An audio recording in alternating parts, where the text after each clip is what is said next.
တရားဆွေးနွေးပွဲစတင်ပါတော့မယ်ဆရာကြီးဒေါက်တာဦးစိုးလွင်နဲ့တကွကြွရောက်လာသောဓမ္မမိတ်ဆွေများအားလုံးမင်္ဂလာပေါင်းနဲ့ပြည့်စုံကြပါစေယနေ့သာသနာတော်နှင့်2580ခုနှစ်မြန်မာတက္ကရာ1388ခုနှစ်နေုံလာဇန်း17ရက်2026ခုနှစ်မေလ26ရက်အင်္ဂါနေ့ဝိသုဒ္ဓိမေဓမ္မလံဝိပဿနာအဖွဲ့များ၏ဥဆောင်နာယကမဟာတတ္တမဇောတိကတဇဆရာကြီးဒေါက်တာဦးစိုးလင်၏အရိနာကဖေးပင်ကျင်းပပြုလုပ်သောတရားဆွေးနွေးပွဲဖြစ်ပါတယ်။တရားဆွေးနွေးပွဲစတင်နိုင်ရန်အတွက်သမ္မာသမ္ဗုဒ္ဓမြတ်စွာဘုရားရှင်၏ပုံတော်ဘုံတော်ဉာဏ်တော်တို့ကိုအာယုံပြု၍သီလသမာဓိပညာဖြင့်နမောတတ္တသုံးကြိမ်ရွတ်ဆို၍တရားဆွေးနွေးပွဲကိုစတင်ကြပါစို့။နမောတတ္တဘဂဝါတော်အရဟတောသမ္မာသမ္ဗုဒ္ဓတ္တနမောတတ္တဘဂဝါတောအရဟတောသမ္မာသမ္ဗုဒ္ဓတ္တနမောတတ္တဘဂဝါတောအရဟတောသမ္မာသမ္ဗုဒ္ဓတ္တယနေ့တရားဆွေးနွေးပွဲမှာဆွေးနွေးသွားမယ့်အကြောင်းအရာကတော့ဆရာကြီးဒေါက်တာဦးစိုးလွင်၏ပဋ္ဌာန်းနဲ့ဝိပဿနာစာအုပ်ပါအကြောင်းအရာအပိုင်း၄ဖြစ်ပါတယ်။ဆွေးနွေးဟောကြားပေးပါရန်ဆရာကြီးဒေါက်တာဦးစိုးလွင်အားရိုသေလေးစားစွာပန်ကြားအပ်ပါတယ်ခင်ဗျာ။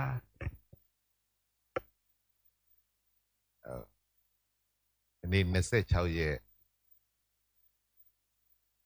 5လ2026ခု2026လို့ပြောလိုက်တော့ဗာလိသရိယသွားတာလေဆိုတော့ကျွန်တော်တရားတွေပြောခဲ့တာ2006ကနေစပြီးတရားတွေတငယ်ချင်းတွေကိုစပြောခဲ့တာနော်2006ခု2026ဆိုတော့နှစ်20ဖြစ်အဲ့တော့ဒီနှစ်မှာတော့နှစ်20ဓမ္မလန်းခီးလျှောက်တယ်ပေါ့နော်ဓမ္မလန်းလဲနာမည်ကလည်းဓမ္မလန်းဆိုပြီးပေးခဲ့တာခွဲရအဲ့တော့ဒီနှစ်20လျှောက်လန်းဓမ္မလန်းဆိုရဲအမှတ်တရနှစ်တခုဒီ2026ကပေါ့နော်နှစ်20အဲ့တော့နှစ်ပြည့်တုန်းကတော့ကျွန်တော်တို့စာအုပ်လေးတွေပါလေးဖြုတ်ခဲ့သေးတယ်ပေါ့နော်10နှစ်ပြည့်အထိမ်းအမှတ်အနေနဲ့လည်းမင်းကွန်းဆရာတော်ဆရာကြီးရေးခဲ့တယ်ပေါ့နော်စာအုပ်လေးလည်းဓာတ်6ပါဆိုရယ်စာအုပ်လေးလည်းအမှတ်တရထုတ်ဖြစ်ခဲ့နှစ်20ပြည့်နေတယ်နော်10နှစ်ပြည့်နေတယ်အဲ့မဲ့ဒီနှစ်20ပြည့်မှာတော့ထူးထူးခြားခြားတော့စာအုပ်အနေတစ်ခုအနေနဲ့တော့မဖြစ်သေးပေနဲ့လေကျွန်တော်တို့ပြင်စာမှာပေါ့ပြင်စာမှာကျွန်တော်ဇွန်လ3ရက်နေ့ပေါ့နော်မွေးနေ့ကိုအမိပြုပြီးတော့နှစ်20ပြည့်ဓမ္မလန်းထိမ့်မှန်လေးတစ်ခုကျွန်တော်တို့လုံးမှာဖြစ်ပါတယ်အဲ့တော့အဓိကကနှစ်20ပြည့်မှာကျွန်တော်စိတ်ထဲမှာဘာတစ်ခုပေါ်လွင်ထင်ရှားခဲ့လဲဆိုတော့ဒီမြတ်စွာဘုရားရဲ့ကျွန်တော်တို့တမန်လူတွေကိုနားလည်အောင်သင်ပေးခဲ့တဲ့အသိပညာဘာအသိပညာလဲဆိုတော့မနောဝိပဿနာအသိပညာပါပဲတကယ်အဓိကတော့ကျွန်တော်တို့စာပေအနေနဲ့ကတော့အများကြီးပြောပေနဲ့လဲကျွန်တော်တို့လူသားတွေတို့ကတကယ်တမ်းအဖြစ်ဝိပဿနာပညာအဓိကပါအဲ့ဒီဝိပဿနာပညာကိုကျူတောင်အမျိုးမျိုးကနေပြီးတော့သင်ပြခဲ့ကြတယ်ဝိပဿနာတရားဘယ်လိုအားထုတ်ရမလဲဆိုဆရာတော်ကြီးသူလျှောက်လန်းခဲ့တဲ့လမ်းကြောင်းတွေကိုသင်ပြခဲ့တယ်ပေါ့ကျွန်တော်တို့ကလည်းအခုဆရာတော်ကြီးသင်ပြခဲ့တဲ့လမ်းကြောင်းကိုနောက်ကနေလိုက်ခဲ့ကြတယ်အဲ့ဒီထဲမှာဘာထူးခြားမှုတစ်ခုရှိလဲတွေ့ရတယ်ဆိုမိုးကုတ်ဆရာတော်ဘုရားကြီးကဒီပရိစ္ဆေသမုပ္ပါဒေသနာကြီးကိုစဝိုင်းကြီးအနေနဲ့တမန်လူတွေနားလည်အောင်ပေါ့နော်စဝိုင်းဒေသနာကြီးပေါ့ပရိစ္ဆေသမုပ္ပါဆိုတဲ့အဲဒီနဲ့သင်ကြားပေးတယ်သင်ကြားပြီးတော့လဲတမန်လူတွေပရိစ္ဆေသမုပ္ပါကိုသိခွင့်ရသွားတာပေါ့နော်သိခွင့်ရခဲ့အဓိကတော့ဗမာပြည်မှာတော့ဒီစာပေကိုအခြေပြုပြီးတော့ဝိပဿနာ ရှုတာကိုဘောကုတ်ဆရာတော်ဘုရားကြီးကဒီပြိဿသမုပ္ပါအင်္ဂါ12ပါးပေါ့ဒါကိုစဝိုင်းရှုတော့ကနေပြီးတော့ကျွန်တော်တို့သင်ကြားပြသခဲ့ပေါ့နော်မျှဝေခဲ့ဘောကုတ်ဆရာတော်ဘုရားကြီးအဲ့တော့ကျွန်တော်လည်းပြန်စဉ်းစားကြည့်တော့ဝိပဿနာတွေလုပ်ရင်းနဲ့နောက်ဆုံးပဲရောက်သွားလဲဆရာတော်ကြီးရဲ့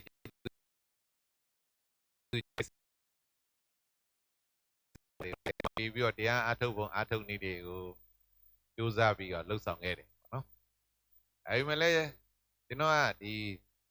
တရားလုပ်ရင်းနဲ့နောက်ဆုံးဘာလို့ဘက်ရောက်သွားတော့ပဋ္ဌာန်းဒေသနာဘက်ကိုရောက်ပဋ္ဌာန်းနေကြည့်တဲ့အခါကျလဲဝိပဿနာရှုနည်းတွေတော့တွေ့နေရတယ်ပဋ္ဌာန်းနဲ့မှာပဲဝိပဿနာရှုနည်းရေးကြည့်နေပဋ္ဌာန်းကြီးကိုမြင်သွားတာပေါ့ဘယ်ရှုထောင့်ကမြင်တာလဲဆိုတော့ဝိပဿနာရှုထောင့်ကနေကျွန်တော်ပဋ္ဌာန်းကို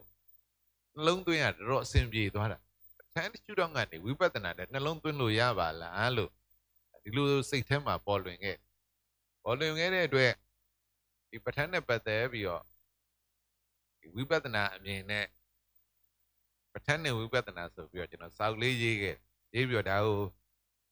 စင်ကာပူမှာကျွန်တော်သင်တန်းလေးတစ်ခုအနေနဲ့ပေးခဲ့ဒါပေမဲ့လည်းကျွန်တော်တို့ဒီဗမာပြည်မှာတော့ကျွန်တော်သင်နေတဲ့ပြင်စာတို့မန္တလေးတို့ရန်ကုန်တို့မှာဒီပဋ္ဌာန်းနဲ့ဝိပဿနာတို့မသင်ဘူးကျွန်တော်လည်းမတောင်းဆိုဘူးမသင်လည်းမသင်ပြစ်ခဲ့ဘူးအဲ့ဒါကိုဒါသူစိတ်ဝင်နေပြီးတော့တရားဒါကျွန်တော်ဒါလေးလုပ်ချင်ပါတယ်လို့လုံးရင်းနဲ့ကဲလုပ်ဖို့ဆိုတာ ਨੇ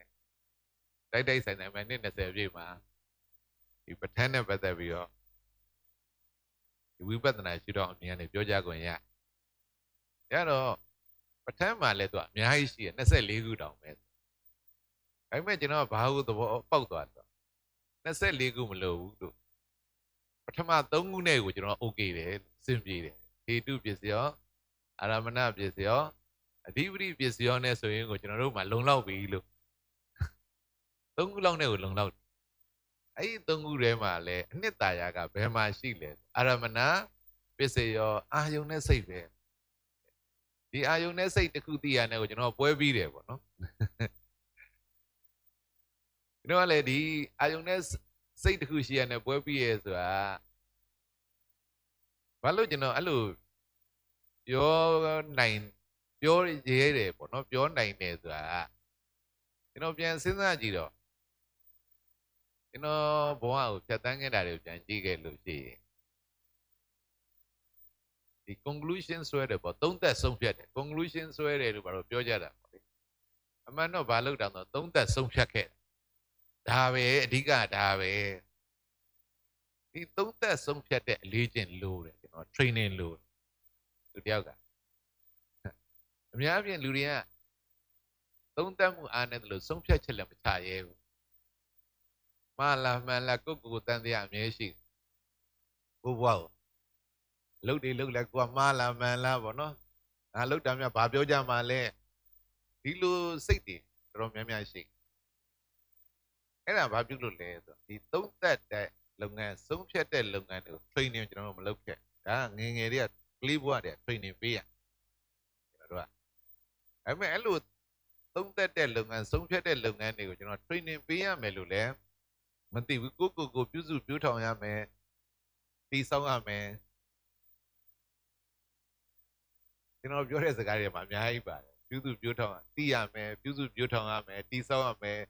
ဒါတဲ့စကလုံးနေနေတာတည်ရတကယ်ဖြတ်တန်းတဲ့အဲမှာအဲ့စကလုံးတွေကဒီလိုပြောနိုင်ဒီလိုတဆင်ချင်းဒီ what do I what ဒီမို့ရင်ပြောပါဆိုကျွန်တော်အဲ့လိုမထွက်ဘူးပြောချင်တာကျွန်တော်ပြောတဲ့စကားတွေကိုပုံနားလဲတာအဲ့မဲ့ကိုယ်တိုင်မဖြတ်တန်းလို့ရှိရင်အဲ့လိုပြောချင်တဲ့အမျိုးကိုယ်ထဲမှာမခံစားရကိုယ်စိတ်ထဲဒီလိုဘာလို့ကိုကမသုံးသပ်ခဲ့ဘူးဆုံးဖြတ်နိုင်ခဲ့အဲ့တော့ဘာပြောချင်တာလဲဆိုတော့ကျွန်တော်အဲ့ဒီလေးကျင်လေးရှိအောင်ပြန်သွားတွေးရတယ်ကျွန်တော်ဘဝတွေဖြတ်တန်းတဲ့အခါမှာကတ်တွန်းဖက်လဲနောက်ဆုံးတော့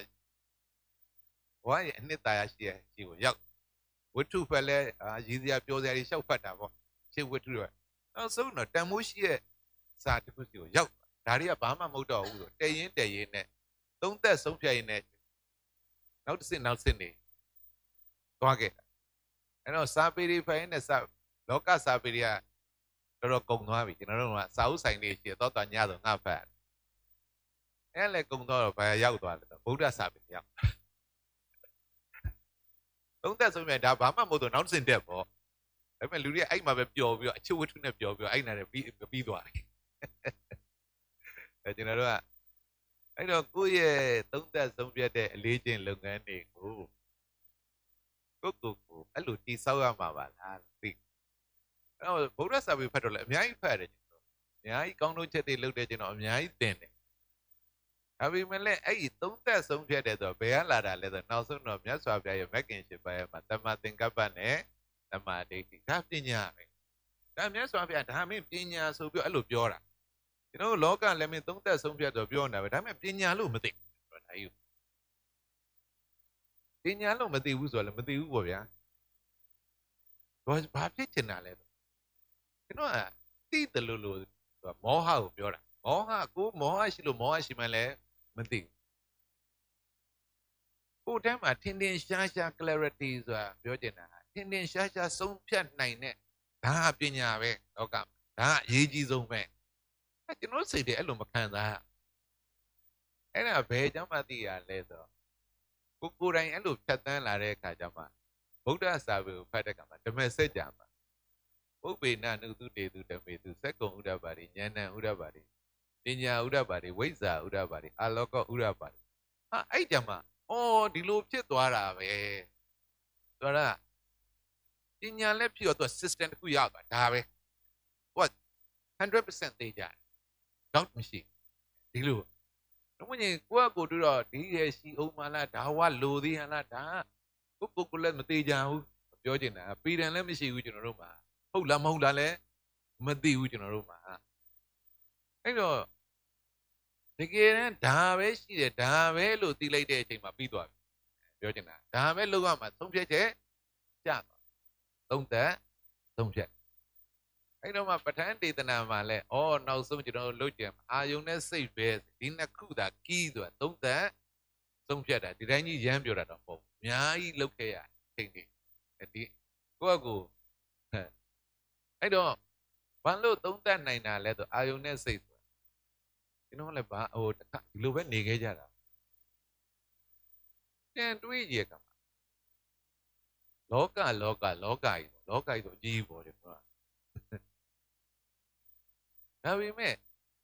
လောကဆိုတာလည်းသိတော့မစင်စားဖြစ်ပါသာပေသူလည်းလောကဆိုဖြစ်တယ်ပြည့်တယ်ပေါ့နော်ဖြစ်တယ်ပြည့်တဲ့သဘောလောကဒါတော့ပါဠိစာပေတွေကနေဆင်းသက်လာတာပေါ့ဒီဒါတော့ကိုဖွင့်ကျင်တဲ့တွေပဲဖွင့်လို့ရပါတယ်လောကသာလောကတတ္တလောကသင်္ခါရလောကစသည်ဖြင့်ပေါ့ကိုကြိုက်သလိုဖွင့်ဒါတော့ကိုပိုင်အဲ့မဲ့ကျွန်တော်သိသွားတာဒီကျွန်တော်သိလောကမှာအပြင်လောကနဲ့တွင်လောကဒါဗုဒ္ဓအစာပေတွေကိုလေ့လာခြင်းနဲ့ကျွန်တော်သဘောပေါက်တကယ်နဲ့အပြင်မှာရှိခြင်းလောက်ရှိကျွန်တော်တို့သိတာကျွန်တော်လောကအဲ့မလို့သူ့မျက်နှာကိုတေးရွာထင်ပြီးတော့မလုပ်ရတာလိုက်သွားတာပေါ့သူ့မျက်နှာကိုတေးရွာတကဘာထင်သွားတာဒါသူ့တို့ကတော့ကဘာဖြစ်သွားပြောချင်တာသူ့ချစ်သူမျက်နှာသူ့တို့ကကဘာပဲသူဒါပဲသိတာသူ့ချစ်သူရွာနောက်သွားရွာလည်းမသိဘူးဘွားသူ့ချစ်သူကသူ့ဘွားကြီးဘွားဒါပဲကဘာသူ့ကဘာကြီးကဘာဆိုတာကိုသိတာကိုကဘာပဲသူ့ကဘာကြီးရှိနေတယ်အဲ့တော့မှလေကျွန်တော်ကလောကကြီးပဲဖြစ်ဖြစ်ဘာကြီးပဲဖြစ်ဖြစ်ကျွန်တော်သိသမျှလောက်ပဲလောကဖြစ်တာပြောချင်တာကျွန်တော်အကုန်သိနေတာဟုတ်အဲ့တော့မှသိတာလောကကြီးနဲ့ကျွန်တော်နဲ့ဆက်သွယ်တာတကား6ပေါက်ပဲရှိရစသည်အဲ့တော့မြင်တယ်လဲအာယုန်နဲ့စိတ်ကြားရင်လဲလောကကြီးကိုဒီဟာနဲ့ပဲဆက်သွယ်တာကြားရင်လဲအာယုန်နဲ့စိတ်အာယုန်ကအပြင်စိတ်ကအတွင်းပြင်လောကအတွင်းလောကဒီလိုတွေအဲ့တော့နာလဲအာယုန်နဲ့စိတ်စားလဲအာယုန်နဲ့စိတ်ထိလဲအာယုန်နဲ့စိတ်တွေးလဲအာယုန်နဲ့စိတ်ပဲကျွန်တော်တို့လောကကြီးကိုတကယ်တမ်းဆက်သွယ်နိုင်တာက Windows ကတော့9ပေါက်ပေါ့ဒါပေမဲ့ဒီမနောဆိုတဲ့ thought ထဲမှာသူကစင်ញင်ပြီးတော့အားလုံးကို link တွေလုပ်ပေးလိုက်ရုပ်လုံးပေါ်ပေးလိုက်ပြောချင်တာကျွန်တော်တို့က create လောကကြီးကိုဖန်တီးပေးလိုက်ပြောချင်တာမနောထဲမှာမနောကဖန်တီးမှာလောကကြီးဖြစ်မျက်စိကမြင်တာလည်းအပြင်က သူသက်ဆိုင်ရာ data ပဲရတာနားကလည်းသူသက်ဆိုင်ရာ data ပဲရတာကျွန်တော်တို့ကနှာခေါင်းကလည်းသူသက်ဆိုင်ရာ data ပဲရတာရှားကလည်း data ပဲကိုယ်ကလည်း data တကားဝင်းတို့က data တွေဝင်လာမနှောကြမှာသူကဘာလုပ် information လုပ်ကဘာတစ်ခုတိဆောက်သူမျက်နှာတကဘာတင်သွားတာဩလောကကြီးကကျွန်တော်တို့ထဲမှာလောကဖြစ်သွားအဲ့တော့ကျွန်တော်တို့ကဘာတိတိအာယုန်နဲ့စိတ်ပဲလောကမှာကျွန်တော်တို့ရှိရအာယုန်ကိုခန္ဓာကြည့်လိုက်ကျွန်တော်သိခွင့်ရတာအာယုန်နဲ့စိတ်ပဲဒါကကျွန်တော်ကဒီပဋ္ဌာန်းကြောင့်မို့ဒီလိုပြောနိုင်ဒီပဋ္ဌာန်းကိုမပြောနိုင်ရင်တော့ကျွန်တော်ဘာပြောလဲဘာပေါ်မှာလူကြီးအိမ်မှာတန်ပေါင်း6000လောက်သူ8000ကျော်မှတ်မိအဲ့တန်ပေါင်း6000ကိုပြောပြခဲ့အဲ့တော့လူတွေအများကြီးပဲသွားကြည့်ဘူးမှမတူမွာမုံလက်ပွေရမတူသူ့ရဲ့စိတ်နေစိတ်ဓာတ်လည်းမတူပါဒါပေမဲ့လို့ structure ရခြင်းမတူဒါပေမဲ့ function ရခြင်းသူမြင်ကြားနိုင်စားတည်တွေပဲထောင်မျိုးပဲလို့ကျွန်တော်ဒါတွေပြောခဲ့တယ်ဒါ logical ပြီးနဲ့တော့ဗုဒ္ဓရဲ့ philosophy ရှိတော့ငါပြောခဲ့ logical ထဲမှာပဲရှိအားလုံးလို့ရင်မြင်ကြားနိုင်စားတည်တွေအဲ့မှာကျွန်တော်အနတ္တကိုပြောတဲ့အာသံတော့မြင်လဲအကြောင်းနဲ့အကျိုးကြားလဲအကြောင်းနဲ့အကျိုးနာလဲအကြောင်းနဲ့အကျိုးစားလဲအကြောင်းနဲ့ထိလဲတွေ့လဲအကြောင်းနဲ့အကျိုးဆိုတော့6မျိုးကိုပြန်ပြီးတော့ conclusion ဆွဲလိုက်အကြောင်းအကျိုးဆိုတော့ကျွန်တော်အနတ္တအတန်တော့အကြောင်းအကျိုးကိုလိုချင်တဲ့အကြောင်းအကျိုးဆွဲပဲကျွန်တော်သင်တော့တာပဲအတ္တနဲ့အနတ္တကျွန်တော်ဒါကိုကောက်သင်အဲ့မဲ့ဒီပဋ္ဌာန်းလေးလာတဲ့ခါကျဘာတွေ့သွားအာရမဏပစ္စယောကိုတွေ့အာယုန်နဲ့စိတ်ဒီကတွေ့သွားတဲ့အတွက်အာယုန်နဲ့စိတ် dimension ကကျွန်တော်ပို့သဘောကျဟုတ်လို့ဝိပဿနာအားထုတ်ရင်ကျွန်တော်မြင်တာကြားတာဒီဟာပဲတွေ့ရဒီကောင်းမွန်ပေါ်ဝင်ရတော့ပြောချင်တာအကြောင်းအကျိုးဆိုရင်ကျွန်တော်ဗာဖြစ်တယ် theory နဲ့နဲ့ဆန် philosophy ဆန်အကြောင်းအကျိုး logical ဆန်ကျွန်တော်ကခုမြင်ကြိုက်ကြားကြိုက်ကြတော့ logical မဟုတ်တော့ reality တကယ်ဆန်းလာကျွန်တော်ကအဲ့တော့ကျွန်တော်ဗာနည်းနည်းသိသွားတာလေဒီအာယုန်နဲ့စိတ်ကိုကျွန်တော်ဗာလို့ဒီလောက်သားပေးခဲ့တာလေကျွန်တော်နောက်ပိုင်းဗာသိကြံလဲပစ္စုပန်သိသွားပြီနော်ကျွန်တော်ကပစ္စုပန်ကိုသဘောအာယုန်နဲ့စိတ်ကိုအကြောင်းအကျိုးသိတာပစ္စုပန်ဒီလောက်စိတ်ထဲမှာပေါ့ဒီအာယုန်နဲ့စိတ်ကိုသိရင်းနဲ့ကျွန်တော်ဘာလို့သဘောပေါက်သွားပစ္စုပန်ကြီးကိုမြင်သွားတာဒီအာယုန်နဲ့စိတ်ရဲ့ကျေးဇူးဒါကြီးတယ်ဒီအာယုန်နဲ့စိတ်ကိုကျွန်တော်ချင်းကပ်ဖို့ကလည်းကျွန်တော်ဘာကိုသိလို့လဲဆိုနောက်ဆုံးတော့ရှေ့စိတ်နောက်စိတ်ပေါ့နော်ဒါကျွန်တော်သင်နေခဲ့ကျွန်တော်ဖြတ်တန်းခဲ့တဲ့အခါမှာဒါတွေကကျွန်တော်ဘဝမှာအဓိကကြားခဲ့ရှေ့စိတ်နောက်စိတ်ကတော့လို့ကြားတာရှေ့စိတ်ခွေးလို့တည်းကနောက်စိတ်လို့အဲ့နာအဲ့လိုလက်တွေ့ကြကြမတင်ပြနိုင်ကျွန်တော်ကဒီအာယုန်နဲ့စိတ်ကိုမြင်သွားတဲ့ကမှတော့လို့ကြားလိုက်တယ်နဲ့ခွေးလို့တည်းပြောချင်ရှေ့စိတ်နောက်စိတ်ရှေ့စိတ်နောက်စိတ်ကိုကျွန်တော်ကိုယ်ပြပြန်သိလာတဲ့ကဘာကြားတာတကူမနှောအသိတာကြားတာရှေ့စိတ်သိတာနောက်စိတ်အားသိမ်မွေးတယ်တော့လို့ကြားလိုက်တဲ့ခွေးကသိပြီးသားဖြစ်ဒီနားလေးကိုဘယ်သူမှရှေ့စိတ်နောက်စိတ်လို့လက်တွေ့တဲ့တကူချပြနိုင်တဲ့သမိုင်းကြောင့်မရှိခဲ့စာတွေဖတ်ကြည့်မာသီဆရာတော်ဘုရားကြီးချပြပြီနဲ့လေလူတွေကိုအဲ့လောက်မရောက်ခဲ့မြင်နဲ့မှကြားတဲ့မြတ်တယ်ကျွန်တော်သဘောသိမပေါက်ကျွန်တော်တို့ဒီနေရာကိုလက်တွေ့ပေါ်ရတဲ့ဒီနွားနို့မြင်တာမဟုတ်ပြူတာမြင်တာရှေ့စိတ်နွားနို့လို့သိတာနောက်စိတ်ရေမြင်တာမဟုတ်ကြည်တာမြင်တာရှေ့စိတ်ရေလို့ဘဝရုပ်ဒီအာယုန်နဲ့စိတ်ကိုခါတဲ့ဒီနာတန်းရောက်တယ်ရောက်ပြီနဲ့လေအာယုန်နဲ့စိတ်တော့တားကြီးစိတ်ထဲမှာမပေါ်လွင်ခဲ့ဝိပဿနာတရားအထုတ်တဲ့လုပ်ငန်းစဉ်ဒါပေမဲ့ကျွန်တော်ကနောက်ပိုင်းဘာသိလာတာလဲဆိုပစ္စုပန်တဲတဲ့ကိုဘောပေါက်ပစ္စုပန်တဲတဲ့မှာပဲယုံနေတယ်ပစ္စုပန်တဲတဲ့မှာပဲလောကကြီးရှိတာလောကဆိုလည်းပစ္စုပန်ကျွန်တော်အခုအတွေးလောကဖြစ်နေကျွန်တော်သိကျွန်တော်ကတွေးပြီးမှပြောတာရုပ်တည်နေနေလဲတွေးပြီးမှကျွန်တော်ကပြောတာပဲရုပ်တည်နေနေအကြောင်းတွေပြောရင်တွေးပြောတာပဲအခုမြင်တာကြားတော့သူယုံနေလို့မသိဘူးပစ္စုပန်မတဲ့အဓိကလူတွေတရားတွေအားထုတ်တော့လဲဘာအားထုတ်တာသိလားဆို observe လုပ်တယ်ဆိုကျွန်တော်ကြည့်တာကြည့်ရင်လည်းကျွန်တော်ဒီဘက်ကရုပ်တည်နေနေလုံနေပြန်ရောပြဿနာရတော့ရုပ်တည်နေနေလုံလိုက်တာနဲ့ကိုအတွေးတဲ့ရောက်နေပြန်ရောပြောချင်တာကျွန်တော်ကမတွေးရဘူးလားဆိုတော့ကျွန်တော်အဲ့လိုကပ်မိတဲ့လူရှိတယ်ကျွန်တော်ကအဆင့်3သေးရှိသုတမယရှိရမယ်သိဏမယရှိရမယ်ဘာဝနာမယရှိရ သူစင်းနဲ့သူသွားမှာတော့ဒါပေမဲ့ပြောကျွန်တော်ဖြတ်တန်းခဲ့တာလေအခုကရှင်းပြနေတာပြောပါအဲ့တော့ဘာကျွန်တော်သိသွားဆိုပစ္စုပန်ကိုကျွန်တော်သိပစ္စုပန်ဆိုတာမြင်ကြိုက်ကြားကြိုက်နိုင်ငံဆိုင်ကြိုက်သိကြိုက်တွေးကြိုက်တွေမှာပဲရအဲ့ဒါကိုနောက်စိတ်ကသိလိုက်တယ်နဲ့ပစ္စုပန်မတည့်တော့ဒါစသိအဲ့တော့ပစ္စုပန်ဆိုတာလည်းဘာအာယုံနဲ့စိတ်ပဲရဒီနေရာတခုသွားပြီးတော့အာယုံနဲ့စိတ်အာရမဏပစ္စယောဘာလို့ဒီနောက်ကီးကိုသွားပြီးတော့ကျွန်တော်ပြောနေရတာလဲဆိုတော့ဒီတိုင်းလေးပြောတာမဟုတ်ဘူးအများကြီးလုံးမှဒီနားလေးကဒါကီးဆိုတာပြောနိုင်ပြောချင်တာအများကြီးလုပ်ခဲ့ရတယ်အများကြီးသင်ခဲ့ရတယ်အများကြီးပြောခဲ့ရတယ်အများကြီးရေးခဲ့ရတယ်အများကြီးနှလုံးသွင်းခဲ့ရအဲ့တော့မှအာယုံနဲ့စိတ်ကကျွန်တော်တို့အဲ့ရအဓိကပဲဝိပဿနာရှုတာဒီနားပဲရှုတယ်ဆိုတော့ကျွန်တော်သိသွားအများကြီးသွားပြီးတော့ကျွန်တော်တို့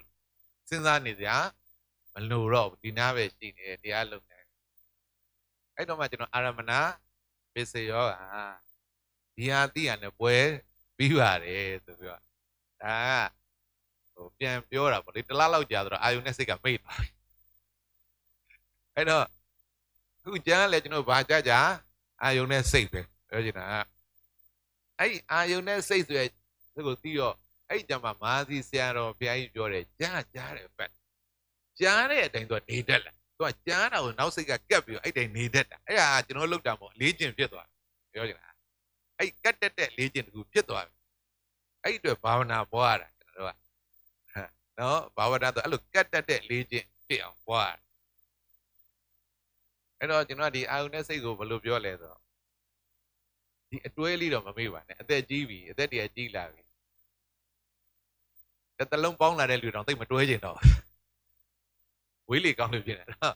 ဝေးလေကောင်းလေဆိုလူပြောတော့မပါဘူးကိလေသာနဲ့ပါကိလေသာနဲ့ဝေးလေကောင်းလေလူကတော့နီးမရမှာဘာလို့တော့အိုးမစွမ်းဖြစ်နေပြီတယောက်နဲ့တယောက်ကူးမရအဲ့တော့ကျွန်တော်တို့ကဒီအာယုန်နဲ့စိတ်ဆိုအတွဲလေးတော့စိတ်ထဲမှာကိုရအောင်တွဲကြည့်ပါဆရာဒီအတွဲကိုတော့စိတ်ထဲမှာမပြောက်ပါသေးနဲ့အာယုန်နဲ့စိတ်ဆိုဒီတခုအဲ့တော့မှခုကျွန်တော်ပြောနေရလဲကြားတယ်အာယုန်နဲ့စိတ်ခုကျွန်တော်မြင်လဲအာယုန်နဲ့စိတ်ကျွန်တော်တို့ကဥစားလဲ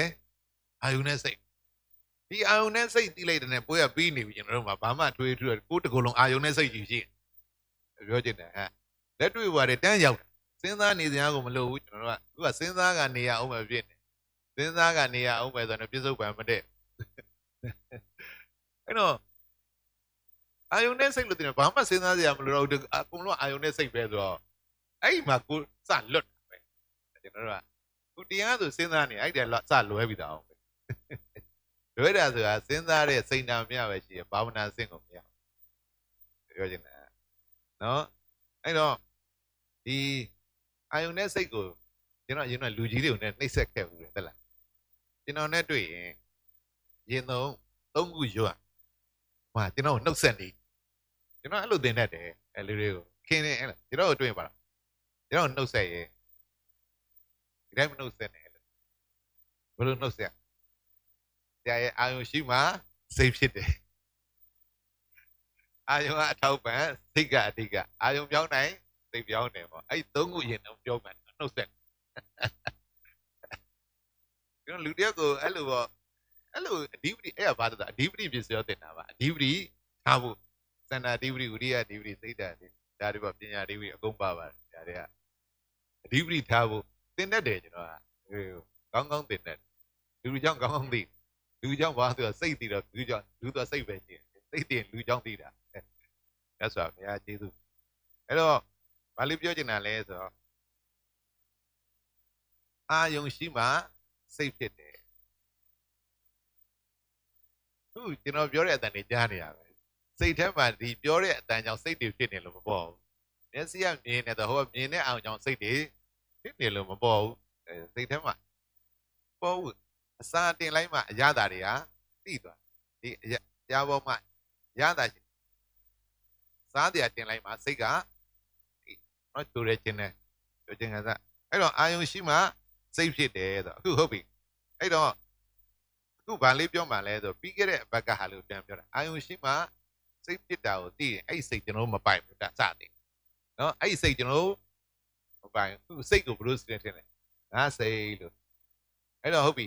အာယုံရှိမှစိတ်ဖြစ်တယ်ကိုသိရင်ဘာဖြစ်မှာလဲဆိုလောဘဒေါသမောဟငြိမ့်တယ်လောဘဒေါသမောဟငြိမ့်ဘယ်ရောက်လဲနိဗ္ဗာန်ရောက်ဒါပဲအကြီးကအဲ့တော့လောဘဒေါသမောဟဟေတုပစ္စယောအဲ့တော့လောဘဒေါသမောဟတွေကကျွန်တော်တို့ရဲ့ဘဝပြဿနာရဲ့အကုန်ဖြစ်ခဲ့တယ်လောဘဒေါသမောဟငြိမ့်ဘယ်ရောက်လဲနိဗ္ဗာန်ရောက်ဒါဟေတုပစ္စယောအဲ့တော့လောဘဒေါသမောဟငြိမ့်အောင်ဘလို့နှလုံးသွင်းမှာအာယုံနဲ့စိတ်ပဲနှလုံးသွင်းလိုက်အဲ့တော့လောဘဒေါသမောဟဘလို့ဖြစ်တာလဲဆိုတော့ဒီစိတ်ကိုငါစိတ်ငါစိတ်တော့ငါစိတ်အလိုတိုင်းဖြစ်ချင်လောဘအလိုတိုင်းမဖြစ်ရင်ဒေါသအာယုံရှိမှစိတ်ဖြစ်တယ်လို့အမှန်မသိတာကမောဟသူကခုကျွန်တော်ပြောရင်မကြားခြင်းလို့ကိုပြီးသွားပြီဒါပေမဲ့အခုကျွန်တော်အတန်ပြောလိုက်တယ်မကြားခြင်းလို့ကိုမရတော့ဒီဘာဖြစ်လို့လဲဆိုကြားစိတ်ကမပေါ်ခြင်းလို့ကိုဒါပေမဲ့စိတ်ထဲမှာအဲ့လိုကြီးပေါ်မနေဘူးအဲ့လိုကိုပေါ်မနေဘူးအားရထုတ်နေကြတာပဲပြောနေကြတယ်ပဲဒါပေမဲ့အကြီးကျယ်သာပြောတာဒီအခုကျွန်တော်ပြောတဲ့လူတွေကြားတာပဲမြင်တာပဲမျက်စိပွင့်မမြင်ခြင်းလို့ကိုမရဘူးအခုအတန်ရှင်းမကြားခြင်းလို့ကိုမရဘူးပြန်အဲ့ဒါသိတော့ဘာဖြစ်အဲ့ဒါသိတော့ကိုယ်နဲ့မဆိုင်ဘူးလေ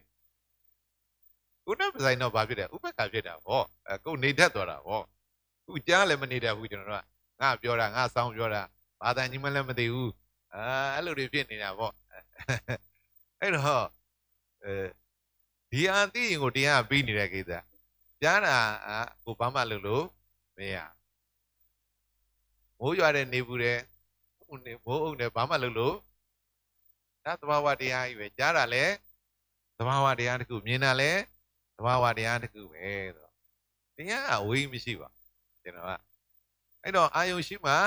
စိတ်ဖြစ်တယ်လို့သိရင်ကျွန်တော်မြင်လဲအာယုံနဲ့စိတ်ကြားလဲ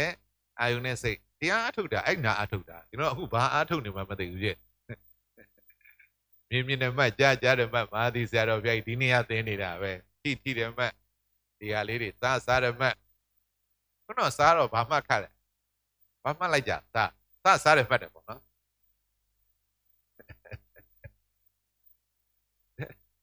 တရားလေးပဲလူတွေအကြီးကျယ်လျှောက်ပြောနေစားတွေပြောဘာပြောနေ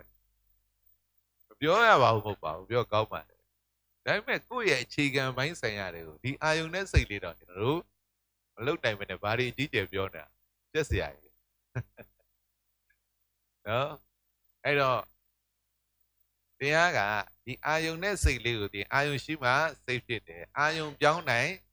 စိတ်ပြောင်းသွားတာပဲကျွန်တော်တို့ကအဲ့စိတ်ကပြောင်းတာကောင်းလားမပြောင်းတာကောင်းလားစိတ်ပြောင်းတာကောင်းလားစိတ်မပြောင်းတာကောင်းလားသူစိတ်ကမတည်ငြိမ်ဘူးစိတ်တွေကပြောင်းနေတာစိတ်ငြိမ်တာကြိုက်လားစိတ်တွေမငြိမ်တာကြိုက်ငြိမ်တာကြိုက်ကိုယောက်ျားကိုမိန်းမမျက်နှာလေးထိုင်ကြည့်နေပါလားစိတ်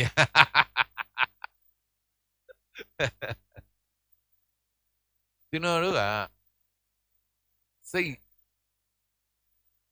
ငြိမ်တာကြိုက်လားမငြိမ်တာကြိုက်လားဆိုတော့လောကမှာတရားထုတ်ရင်စိတ်ငြိမ်မှဆိုရလာပြန်ရောအဲ့တော့ကျွန်တော်တို့က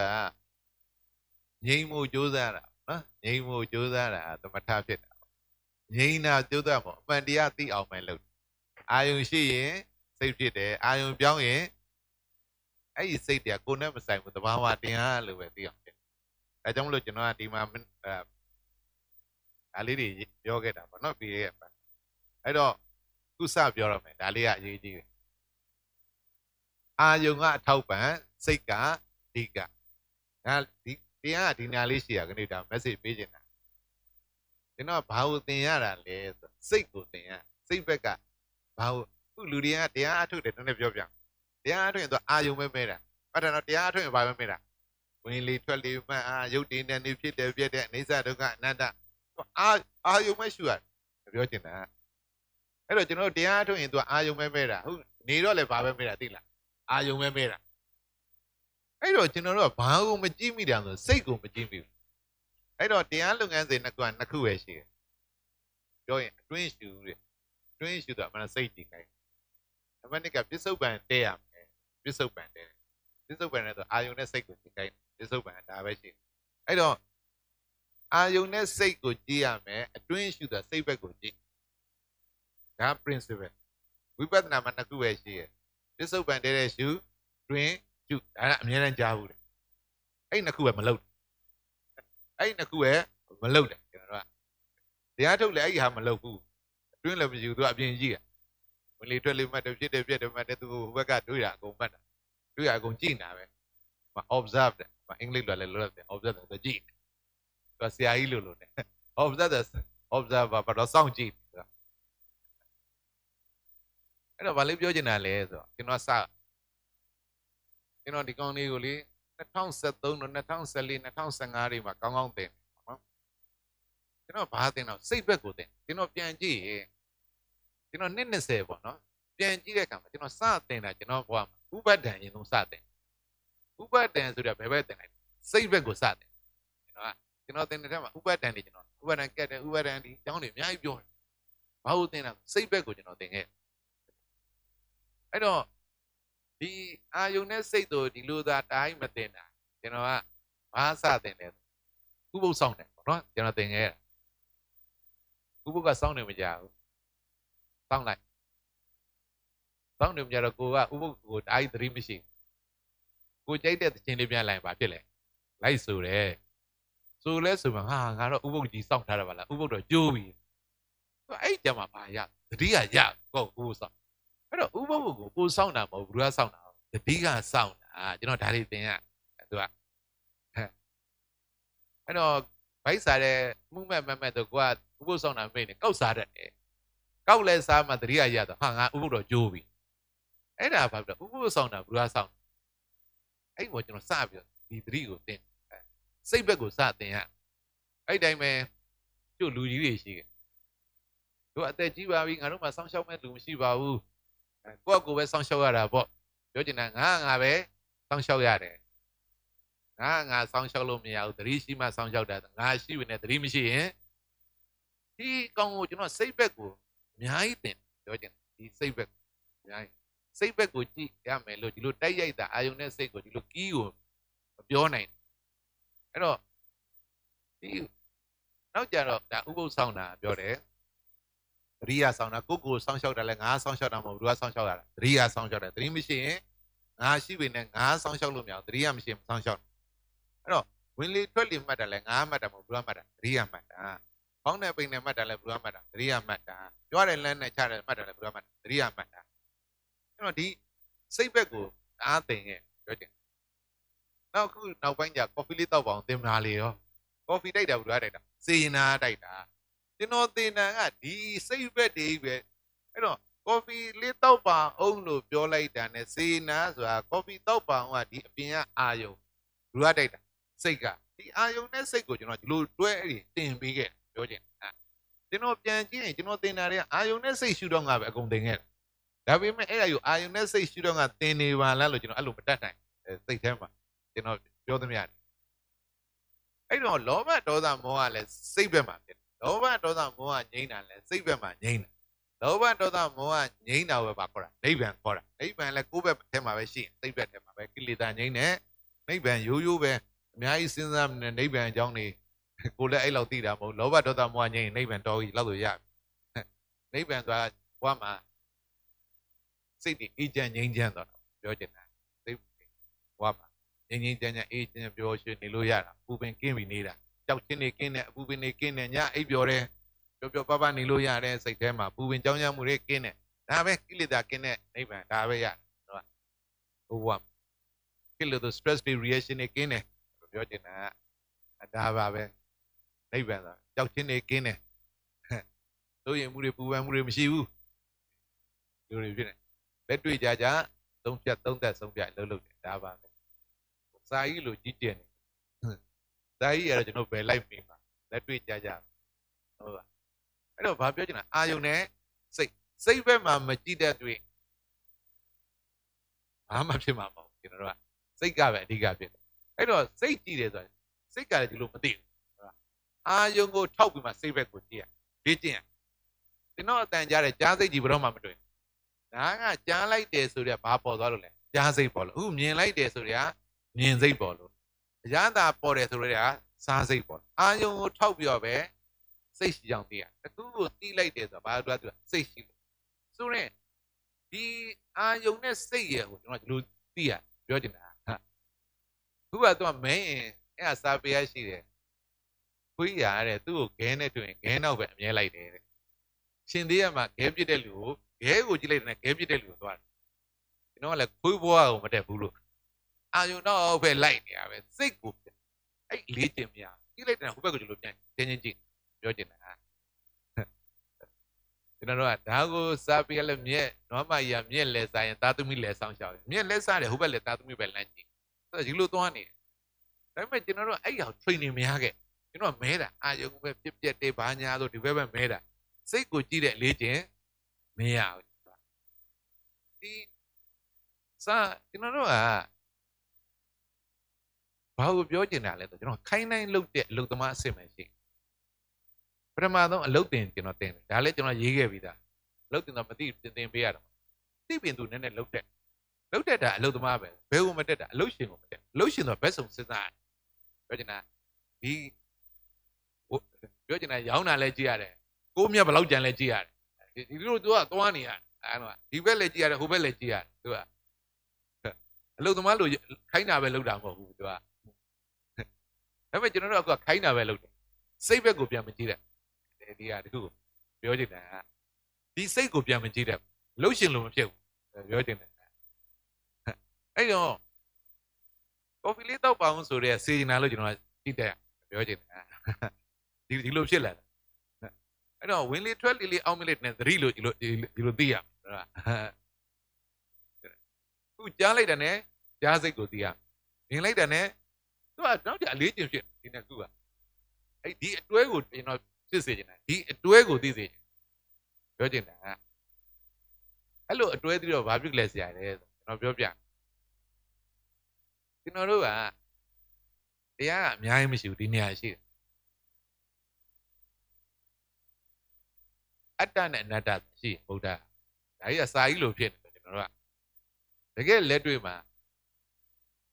ပြောပြအောင်ဒီမှာတော့ခဏတင်တာနည်းနည်းဟိုစားလို့တင်နေတာမဟုတ်ဘဲနဲ့နည်းနည်းလက်တွေ့ဝိုင်းဆိုင်ရနှစ်20ပြည့်ဆိုအနှစ်လေးတွေကိုပေးနေတာဒါယူတတ်တဲ့လူလည်းယူအောင်ယူတတ်တဲ့လူကနည်းနည်းခြောက်နေတာပေါ့ဟို flow တစ်ခုတည်းတော့သွားတာတော့မဟုတ်ဘူးပြောချင်တာအဲ့လိုလည်းပြောချင်သေးရှိလို့ပြောခဲ့တယ်သက်စွာဘုရားရဲ့သာသနာကိုကြည့်လို့ကျွန်တော်တို့ကဒီအနတ္တဝါဒဆိုတာရှိအနတ္တဆိုတာစာပေလို့ပြောတော့ကြောင်းတဲ့အကျိုးအဲ့ဒါ logical ပဲကြောင်းတဲ့ရှင်သာရိပုတ္တရာကိုရောမြတ်သောတာပန်ဖြစ်တယ်ဆိုတာသစ္စာမြတ်ယေဓမာဟိတုပ္ပဝါတေတံဟိတုံတတ္တကတော့အာဟသစ္စာမြတ်တရားတိုင်းမှာအကြောင်းရှိတယ်ဆိုတာနဲ့ဘာဖြစ်တာသောတာပန်ဒါအလုံးစိတ်ဝင်စားဘူးကျွန်တော်တို့ကနော်ဘာလို့သောတာပန်ဖြစ်ရတာကျွန်တော်တို့ကကျွန်တော်လည်းအကြောင်းကျိုးမသိလားသိကြလေကျွန်တော်ဘာဖြစ်လဲမဖြစ်ဘူးလေရှင်သာရိပုတ္တရာဘာလို့ဖြစ်ဒီနေရာမှာဒါပညာဉာဏ်ဆိုတာပါလေဒီတရားလားအဲ့တော့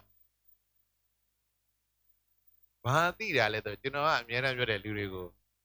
ကျွန်တော်တို့ကအကြောင်းလဲသိတယ်အကျိုးလဲသိအကြောင်းကိုအရင်သိမှဒီအကြောင်းကြောင့်ဒီအကျိုးဖြစ်တယ်လို့သိတာအကြောင်းကိုအရင်သိသေးတာသိတာတော့မှအကြောင်းကအရင်လာအောင်မှအရင်လာပြဒီအကြောင်းမှဒီအကျိုးဖြစ်တယ်ကျွန်တော်ကဒီလိုသိတယ်ဒါပြောချင်တာကအတ္တအမြင်ဒီတိုင်းပဲ logical thinking ပဲရှိတယ်တကယ် reality မြတ်စွာဘုရား reality philosophy မဟုတ်ဘူးတကယ် reality ကြပါဖြစ်တယ်ဘယ်တော့မှအကြောင်းကိုမသိဘူးအားလုံးကကျွန်တော်ဖြစ်လိုက်ရင်အကျိုးဖြစ်နေတယ်အကျိုးပဲသိအကြောင်းကိုဘယ်တော့မှမသိဘူးကျွန်တော်ကကြားလိုက်ရင်အကျိုးပဲမြင်လိုက်ရင်အကျိုးပဲတကယ် reality ဒီခန္ဓာပြောချင်တာ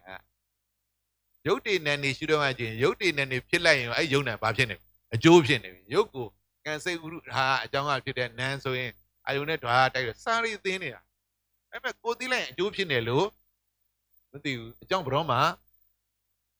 ကိုယ်စိတ်ထဲမှာအကြောင်းဘယ်တော့မှမသိဘူးဆိုတဲ့အသိဉာဏ်မရှိဘူးကျွန်တော်အကြောင်းလည်းသိတယ်မှာအကုန်တော်နေတယ်ကျွန်တော်ဘုရားယဟန္တာတို့တောင်ပိုးတော်တယ်လို့ပြောသေးတယ်ဘုရားယဟန္တာတို့ကအကြောင်းမသိအကျိုးပဲသိသူဖြစ်လိုက်ရင်အကျိုးဖြစ်ဒါ reality ကျွန်တော်မြင်နေရအဲ့မဲ့ကိုယ်စိတ်ထဲမှာတရားတွေအားထုတ်ဖြစ်တဲ့မြတ်မှာဖြစ်တဲ့မြတ်အကြောင်းအမှားလာတာရတော့ကောင်းတာဖြစ်တဲ့မြတ်အကြောင်းကောင်းကြည့်လို့ပူစရာမလိုတော့ဒါပေမဲ့ဒီနားလေးကိုဒီလိုပြောတယ်ဆိုတာလက်ကားနေချင်းကုန်ကမဲ့ဘယ်သူကပြောမှာဒီနားလည်းပဲစာအုပ်မှာကြီးကျယ်ပါတာလဲပေါ့ဒါ reality ကိုတကယ်သဘောပေါက်မှရဲချင်းဒီနားမှာပြောဒါပေမဲ့လူတွေစိတ်ဝင်စား လူတွေကပေါ်ပြူလာမှစိတ်ဝင်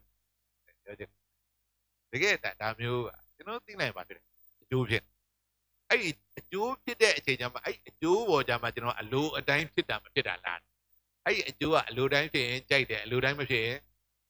အကျိုးပေါ်မှာကျွန်တော်ဘာမှလုပ်လို့မရတော့ဆိုတော့မသိဘူးခုကျွန်တော်ပြောတာကြားပြီဘာမှလုပ်လို့ပြီးသွားအဲ့တော့အကျိုးတရားတစ်ခုအနေနဲ့သိလိုက်တာနဲ့ကျွန်တော်ဘာလို့မှလက်ခံယုံပဲရှိတယ်ဘာမှလုပ်လို့မိုးရွာပြီလက်ခံလိုက်တော့နေပူပြီလက်ခံလိုက်တော့ဘာမှလုပ်လို့မရတော့အကျိုးတွေဖြစ်ကျွန်တော်တို့က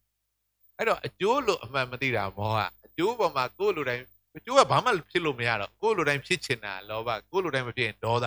အဲ့လောဘဒေါသမောဟလည်းလို့အကြောင်းပြန်ပြီးတော့ action တစ်ခုလည်းလုပ်လာတော့အကြောင်းတွေပြန်ဖြစ်အကြောင်းတွေပြန်ပြီးတော့အကြောင်းလည်းဖြစ်တော့နောက်ဘဝနောက်ခန္ဓာအကျိုးကနာယုတ်ကပြန်ရပြန်ပြောချင်တာ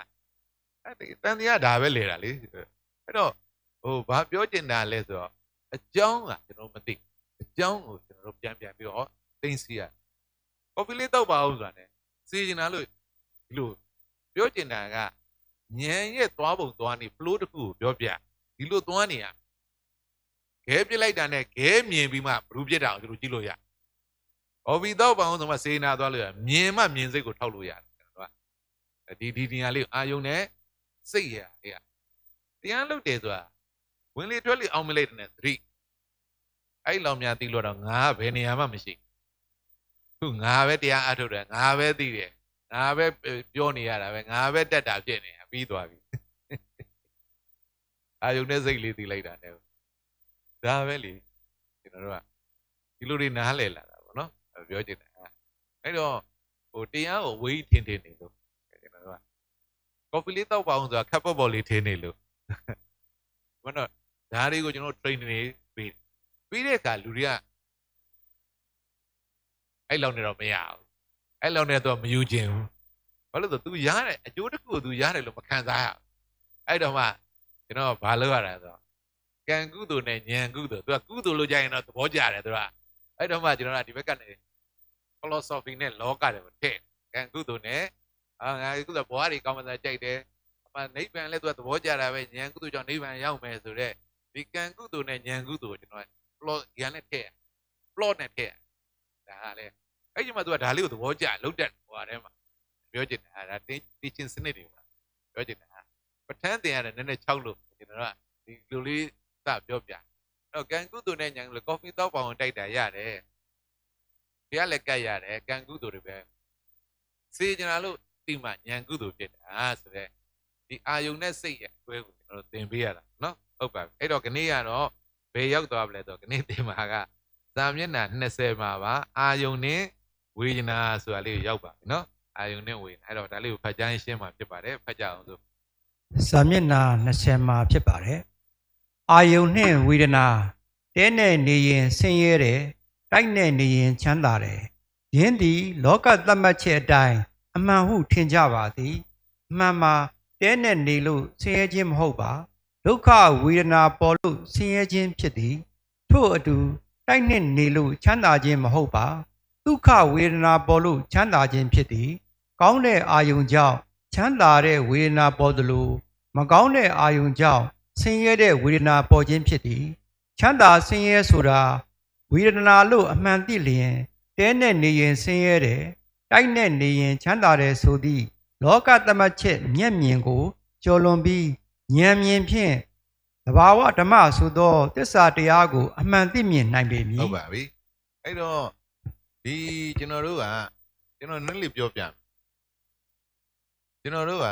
တရားအထုတ်တယ်ဆိုတော့ဘောနော်သတိပဋ္ဌာန်လုပ်တယ်ဆိုမြတ်စွာဘုရားတရားတွေကိုတမ်းမြန်နားလဲပါဒါပေမဲ့ဘာလို့နားမလဲကဘာလဲသတိပဋ္ဌာန်ဆိုတော့ तू ကသတိလေးထားတာပဲကဘာလဲသတိပဋ္ဌာန်လုပ်နေတာသတိပဋ္ဌာန်နေမဟုတ်ဘူးကျွန်တော်တို့မြတ်စွာဘုရားပညာဆိုတော့ wisdom ပါ mindfulness တင်ဖို့ wisdom ထိသွားမှာသူကဘာက wisdom ကိုမတင်ပြနိုင်ဒါကကျွန်တော်ကပညာရှင်အဆင့်ရောက်ရင်ဒါကိုကျွန်တော်ကသုံးသပ်နိုင်ရပညာဆိုတာဘာလဲ wisdom ဆိုတာဘာလဲဉာဏ်ဆိုတာဘာလဲကျွန်တော်တို့ဒီလိုရင်ဆိုင်ရပြောချင်တာကိုယ်ပွေရာကြီးတခုနဲ့တရားတရားနဲ့သာလိုက်နေတာကိုယ့်အကိုဉာဏ်ဆိုတာလည်းဘာမှမသိဘူးပညာဆိုတာလည်းဘာမှမသိဘူးရဲရဲတင်းတင်းရင်ဆိုင်ရတဲ့ challenge ယူရတဲ့တတ်တည်မရှိဘူးကျွန်တော်တို့ကကိုယ့်နော်အဲ့လိုရှိရမှာဖြစ်ပါအဲ့တော့မှ ပညာတို့ဉာဏ်တို့ဆိုတာပါတယ်တော့လွယ်အောင်ပြောလို့ရှိရင်မြတ်စွာဘုရားပဲသိခွင့်ရတယ်အဓိကတော့စိတ်ဖြစ်စိတ်ကိုနားလည်တော့စိတ်ပိုင်းဆိုင်ရာကိုတွင်သိမြင်တော့ကဘာကဒီစိတ်ကိုအခုချိန်နေမသိကျွန်တော်တို့ကလေကျွန်တော်လည်းတခါလေကြလေဟိုကိုယ့်အဖွဲ့တွေကိုတော်တော်ဥရဟတာသက်လားကလေးတွေများဆိုအရင်တော့လည်းပြောတယ်ခေါင်းခောက်တောင်သိနေတာဒီအသက်ရွယ်ကြီးကြီးနေလို့ဘုန်းလေဒုံးနဲ့ရိုက်ပြီးသိနေတာကဲဒါကိုမှတ်ထားသမ်းဆိုတော့အဲ့လိုကိုသိနေတာအဲ့လေဘာပြုလို့လဲဆိုတော့မြတ်စွာဘုရားကျေးဇူးကြီးလို့တော့တော်တော်လွယ်တာဆိုတာဆုံးဖြတ်ချက်ချဖို့ပဲလိုတယ်ကျွန်တော်တို့ကလွယ်တာကိုပေါ့ပေါ့လေးထင်သွားတာပြောချင်တာအခုကျွန်တော်လောဘဒေါသမောဟလို့ပြောပြကျွန်တော်အားလုံးသိနေဘာမှမဆန်းကျွန်တော်ကတအားဒီအရေးကိုအရေးကြီးတယ်လောဘဒေါသမောဟကျွန်တော်ဘဝမှာဖင်အားကျေးဇူးကြောင့်သိတယ်ခေတုပစ္စယောအနောက်တိုင်းအကောင်နေလောဘလည်းမသိဘူးဒေါသလည်းမသိဘူးမောဟလည်းမသိစိတ်ပိုင်းစိတ် dimension နဲ့မသိဘူးလောကအနေနဲ့တော့သိရင်သိတယ်စလုံးဝတ်တော်ကြားဝင်ကြားဘူးချမ်းသာတဲ့လူတိုင်းသိတယ်ပတ်စံရှင်ချမ်းသာတဲ့ပတ်စံပြင်ဆင်းရဲတယ်တဲနဲ့နေဆင်းရဲတဲ့တိုင်းနဲ့နေချမ်းသာဒါပေမဲ့ချမ်းသာဆင်းရဲဝေဒနာလွယ်ပဲရတယ်စိတ်ပိုင်းဆိုင်ရာဝေဒနာလွယ်ပြီးချမ်းသာတဲ့ဘယ်သူမှတကယ်ဝေဒနာသာမရှိနဲ့မင်းပတ်စံတွေဘယ်လောက်ရှိကြည့်တိုက်တွေကားတွေဘယ်လောက်ရှိချမ်းသာတယ်ဘယ်တော့မှမခံစားရချမ်းသာတယ်လို့ခံစားရတော့မင်းထဲမှာဘာရှိနေလဲဝေဒနာအာယုံကထောက်ပံ့ဝေဒနာသာချမ်းသာဆင်းရဲဝေဒနာပဲရှိရဝေဒနာမရှိရင်ချမ်းသာတယ်လည်းမရှိဘူးဆင်းရဲတယ်လည်းမရှိအဲ့မဲ့ကိုကဆုံးဖြတ်ချက်အဲ့လောက်မချမ်းပြောချင်တာချမ်းသာဆင်းရဲလူသားတ attva အလုံးပေါ့ပုံလွှမ်းမှုတယ်တိရစ္ဆာန်တွေကစာသိတယ်ချမ်းသာဆင်းရဲအဲ့မဲ့ချမ်းသာဆင်းရဲကကျွန်တော်တို့သိတာအပြင်ပဲသိတယ်ပစ္စည်းတွေတိုက်တွေရွှေတွေငွေတွေဒီဟာတွေပဲသိဒါပေမဲ့ဝေဒနာပဲတကယ်ရတယ်လို့အဲ့လိုရဲရဲတင်းတင်းလက်မထောင်ပြောရဲကျွန်တော်တို့ကဒီလိုစိတ်ထဲမှာမပေါ်ဘူးပြောတယ်အဲ့ဝေဒနာလဲကိုယ်ပိုင်တာမဟုတ်သဘာဝတရားတဲ့ဒီတော့ဒီလိုတွေစနားလဲအဲ့တော့ဘာလေးပြောချင်တာလဲကျွန်တော်တို့ကအခုလောဘဒေါသမောဟလည်းကြားဝဲတန်မိုးကြီးမှမသိဘူးကျွန်တော်တန်မိုးတအားကြီးတယ်နောက်တိုင်းကောင်နေစိတ်ဘက်ကလောဘဒေါသမောဟမသိဘူးလို့စိတ်ထဲမှာဒီလိုလောဘဒေါသမောဟတွေရှိနေမှန်းကိုမသိကောင်းတဲ့ကျွန်တော်ကဒါကို mental properties လို့ခေါ်တယ်နည်းနည်း mental properties ဆိုနည်းနည်းပိုကောင်းတယ် mental factor တို့ mental associate တို့ဟိုသုံးပါတယ်ဒါဗီဒီမှာအဲ့မဲ့နားမလည် mental factor တို့ mental associate သူကစိတ်ရဲ့တတ္တိစွမ်းအားတွေရှိရ properties ဒါတင်ညာတို့ဝေဒနာတို့ကျွန်တော်စေနာတို့ဝိညာဉ်တို့ဒီလို properties အနေနဲ့ပြောမှာ what choice of what ကအရေးကြီးဒါကျွန်တော်ကကိုယ်တိုင်ခံစားလာ properties သူ့မှာပိုင်ဆိုင်မှုတွေသူ့ရဲ့စွမ်းတတ္တိအဲ့တော့ဒီချမ်းသာဆင်းရဲဆိုရဝေဒနာဆိုတာကမင်းတို့ငါတို့သိရသူတို့သိရတော့ feeling not feeling ကသူတို့သိတာကရိုးရိုးတန်းတန်းဟိုအပြင်က feeling ပဲသိတယ်စိတ်ပိုင်းဆိုင်တော့သိဘူးငါခံစားနေတာလည်းသိဆိုတာသူရဲ့အဲ့တော့ဒီဝေဒနာကျွန်တော်တို့ကဝေဒနာလို့သိရစိတ်ပိုင်းဆိုင်တခုသိရတော်တော်အဆင့်မြင့်ဒါပေမဲ့ကျွန်တော်ဝေဒနာလို့သိတာလည်းကျွန်တော်ဒါအဆင့်မြင့်တယ်လို့မခံစားရဘူးဖြစ်နေရပြဿနာ appreciate မလုပ်နိုင်ဘူးပညာ dimension နဲ့မသိတတ်လို့အဲ့တော့ဒီတတ္တဝါအလုံးကိုဒီဝေဒနာဒါလွှမ်းမိုးတယ်ချမ်းသာမေးကြည့်ပါလေကဲချမ်းသာခြင်းလားဆင်းရဲခြင်းလားဘာဖြစ်မှာအဲ့ချမ်းသာခြင်းနာကပြဿနာတက်ချမ်းသာခြင်းနာကျွန်တော်လုပ်လို့မရပြောချင်တယ်အဲ့တော့ချမ်းသာခြင်းနဲ့ဆိုတော့ချမ်းသာတာကျွန်တော်ကိုကမချမ်းသာလို့လားဆိုတော့ကိုယ်ထဲမှာဝေဒနာကြီးရှိဒီဝေငါရှိအောင်မျိုးစေ့ရှိတယ်ပင်ပေါက်အောင်ပဲကိုကလောက်ရတတ်လိုက်ရှာနေစရာခုချမ်းသာတာကျွန်တော်ဘာရှင်းတာပြင်ဟာလိုက်ရှာကျွန်တော်တို့ကအဲ့တော့ဘာလေးသိသွားတယ်ဆိုကောင်းတဲ့အာယုန်နဲ့တွေ့ရင်ချမ်းသာခြင်းလို့ကိုကျွန်တော်ပြောပြမယ်တရားကခုနေရထိုင်ရတာအဆင်ပြေလားအဆင်ပြေတယ်စားတော့တော့အဆင်ပြေလားအဲ့ဒါကိုမချမ်းသာဘူးဆိုတော့ဘာချမ်းသာခြင်းလဲပြောပါဘာထပ်လုပ်ပေးရအဲ့တော့မေးရင်လည်းချမ်းသာခြင်းလို့ပြောအဲ့ဒါကသူကတွေးတယ်ကသူကအစင်တန်းတစ်ခုကိုသူမျှော်မှန်းတာ expectation ပေါ့ဒီက expectation တော့အင်္ဂလိပ်လို့ဆိုတော့ expectation and reality ဒီ reality ကိုပြစ္ဆုတ်ပံကိုသူမသိဘူးပြစ္ဆုတ်ဒီ reality မှာကိုနေရထိုင်ရတယ်လေအစဉ်ပြေချမ်းသာနေရလေကိုချမ်းသာတယ်လို့မသိဘူးဘလို့မာသီဆရာတော်ပြရလာပြန်ချမ်းသာရင်ချမ်းသာတယ်ဒါပေမဲ့လည်းခုလိုကိုနေရတော့စိတ်ထဲမှာချမ်းသာတယ်လို့ပေါ်လာမပေါ်ဘူးဘက်ဆန်တွေတိုက်တွေကားတွေရွှေတွေစိတ်တွေရမှာချမ်းသာတယ်လို့ပေါ်တာအဲ့ဒါဘ누구ကပေးနေတာတင်ညာပေးနေတာသူချမ်းသာတယ်ဆိုအဲ့လိုဘာပြုလို့လဲ mindfulness ဆိုတဲ့သူ reality ကိုသူသိခုခန္ဓာကိုယ်ရဲ့အစစ်မှန်သူချမ်းသာတယ်ဆိုဝေဒနာပဲရတရားဆိုတာအကြီးကျယ်တွေပြောနေတယ်ကျွန်တော်ကဒါက philosophy တွေပဲကိုယ့်အကူ logical တွေပဲတကယ် reality မှာအခုချမ်းသာနေလားဆိုတာကျွန်တော်တို့ဒီကောင်ပဲကြည့်ကိုပဲ mindfulness ဆိုတာကိုပြောတာပြစ္ဆုတ်ပံကျွန်တော်တို့ကအဲ့မဲ့တရားတွေအားထုတ်တော့လဲသူကတမာရီအစွမ်းနဲ့အဲ့ထဲမှာဝင်သွားပြီးတော့ပြစ္ဆုတ်ပံကိုမသိပြန်ဘူးတမာရီကပြစ္ဆုတ်ပံကိုမသိဘူးပြောချင်တာအဲ့တမာရီရဲ့မှာပဲသူတွေ့တာဒီတေးတွေတွေ့မှာပေါ့နော်အဲ့ဒီပဲသူအဟုတ်ကြီးတွဲယူပြန်ရောသူတွေ့တာတွေကိုသူသဘောတွေကြပြောပြန်ရောပြောချင်တာဒီလိုဖြစ်နေတာအဲ့တော့ဒီဝေဒနာဒါကျွန်တော်တို့လွှမ်းမိုးလွန်အဲ့တော့ဒီဝေဒနာကိုပြောချင်တာကခံစားမှုလေးတစ်ခုပဲကောင်းတဲ့အောင်နဲ့တွေ့ရင်ဒီခံစားမှုလေးဟာကောင်းသွားတာပဲမကောင်းတဲ့အောင်နဲ့တွေ့ရင်ဒီကျွန်တော်လှုပ်ရှားအောင်မလုံးတော့သူ့ဖြစ်နေတာအဲ့တော့မကောင်းမဆိုးအောင်နဲ့တွေ့ရင်ကျမ်းသာတယ်လည်းမဟုတ်ဆင်းရဲတယ်လည်းမဟုတ်အဲ့ဒါတည်းကျွန်တော်တို့ထဲမှာရှိနေတာကျွန်တော်တို့တတ်လုံနေစရာရှားနေစရာမလိုဘူးပြောချင်တာအဲ့တော့ဒီအာယုံကြောင့်မို့ဒီဝေဒနာလေးဖြစ်တယ်လို့အမှန်သိသွားတယ်တန်းတာခြင်းနဲ့စိတ်တွေမရှိတော့ပြောချင်တာဆင်းရဲလို့လည်းစိတ်မကျင်တော့ဘူးအာယုံစိုးနဲ့တွေ့မဆင်းရဲခြင်းလို့နေပူတဲ့သွားကြည့်ပါလားနေပူတဲ့ထွက်ပူပါပဲဒုက္ခဝိညာပေါ်မှာပဲမပေါ်ခြင်းလို့မရဘူးအဲ့အတွက်ကျွန်တော်ပူလိုက်တာလို့ဘယ်တော့မှမပြောဘူးပူလိုက်ပြီးလက်ခံလိုက်ဘာ acceptance ဒါဥပက္ခလို့ဆိုတာဒါအိပင်ရဲ့ကြီးကျယ်ဒီအောင်လက်ခံလိုက်တဲ့ပူတဲ့တိုင်းကျွန်တော်နေတတ်တယ်နံပါတ်တိုင်းပူတဲ့တိုင်းစိတ်ကနေတတ်နံပါတ်ကပူတာကိုလက်ခံတယ်ကိုပြောပြဒါပေမဲ့ကိုယ်အသားကပူတဲ့ဒဏ်ကိုခံနိုင်ခြင်းမှာခံနိုင်ပြောချင်တာကိုယ်အသားဒါပေမဲ့လည်း mind power ရှိရင်ဒါမလို့ဒီသမာဓိအားတော့ mind power ရှိရင်အဲ့ဒီပူတဲ့ဒဏ်ကိုစိတ်တစားယုံနဲ့ခံနိုင်တယ်သူကစိတ်ကတင်းလိုက်တာနဲ့ဒီကောင်စိတ်တစားယုံကဖြစ်သွားတယ်အဲ့ပူတဲ့ဒဏ်ခံနိုင်သွားတယ်ပြောချင်တာ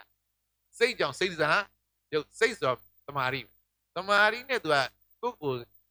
စိတ်နဲ့သမာဓိပြင်လိုက်တာနဲ့ဒီပူတဲ့ဒဏ်ကိုခံနိုင်သွားတယ်နံပါတ်1ကစိတ်ကလက်ခံဒါပေမဲ့သမာဓိအားနဲ့ရင်ဒီဒဏ်ကိုစိတ်ကသမာဓိနဲ့စိတ်တစားယုံကိုမတောင့်တင်းနိုင်ဒီပူတဲ့ဒဏ်တော့မခံနိုင်ပြန်ဘူးပြောချင်အဲ့တော့နံပါတ်1ကဒါကကျွန်တော်ဒေါသထွက်စရာလည်းမဟုတ်ဘူးလက်ခံရမှာဆိုအဲ့စိတ်ကအေးဆေးဖြစ်အဲ့တော့ဒီပူတဲ့ဟာကိုကျွန်တော်ဘာလို့သမာဓိအစွမ်းနဲ့စိတ်ကိုတားလေးတင်းလိုက်တာနဲ့စိတ်တစားယုံကတောင့်တင်းသွားပြီဒီပူတဲ့ဒဏ်ကိုခံနိုင်ပြောချင်နာရင်ကြိတ်ယုံနေတော့ဘာမှမပေါ့အဲ့စိတ်ရဲ့တမာရီအားနဲ့ယုံစိတ်တစားယုံတောင်းတော့ဘာဖြစ်တာအဲ့တော့နံပါတ်1ကစိတ်နဲ့လက်ခံလိုက်တာပညာတမာရီနဲ့ကိုယ်ခန္ဓာကိုတိဆောက်လိုက်တော့ဒီတန်ကိုခံနိုင်သွားတယ်အဲ့တော့ကားပေါ်ထိုင်တဲ့အိမ်နေရပေါ့တိလာပဲပြီးတာပဲဟိုလုတ်ဒီလုတ်နေတော့ကောင်းမွန်action နေနိုင်ဒါပါပဲတရားဆိုအကြီးစဉ်းစားကိုအဲ့တော့ကောင်းတဲ့ဟာလားလဲ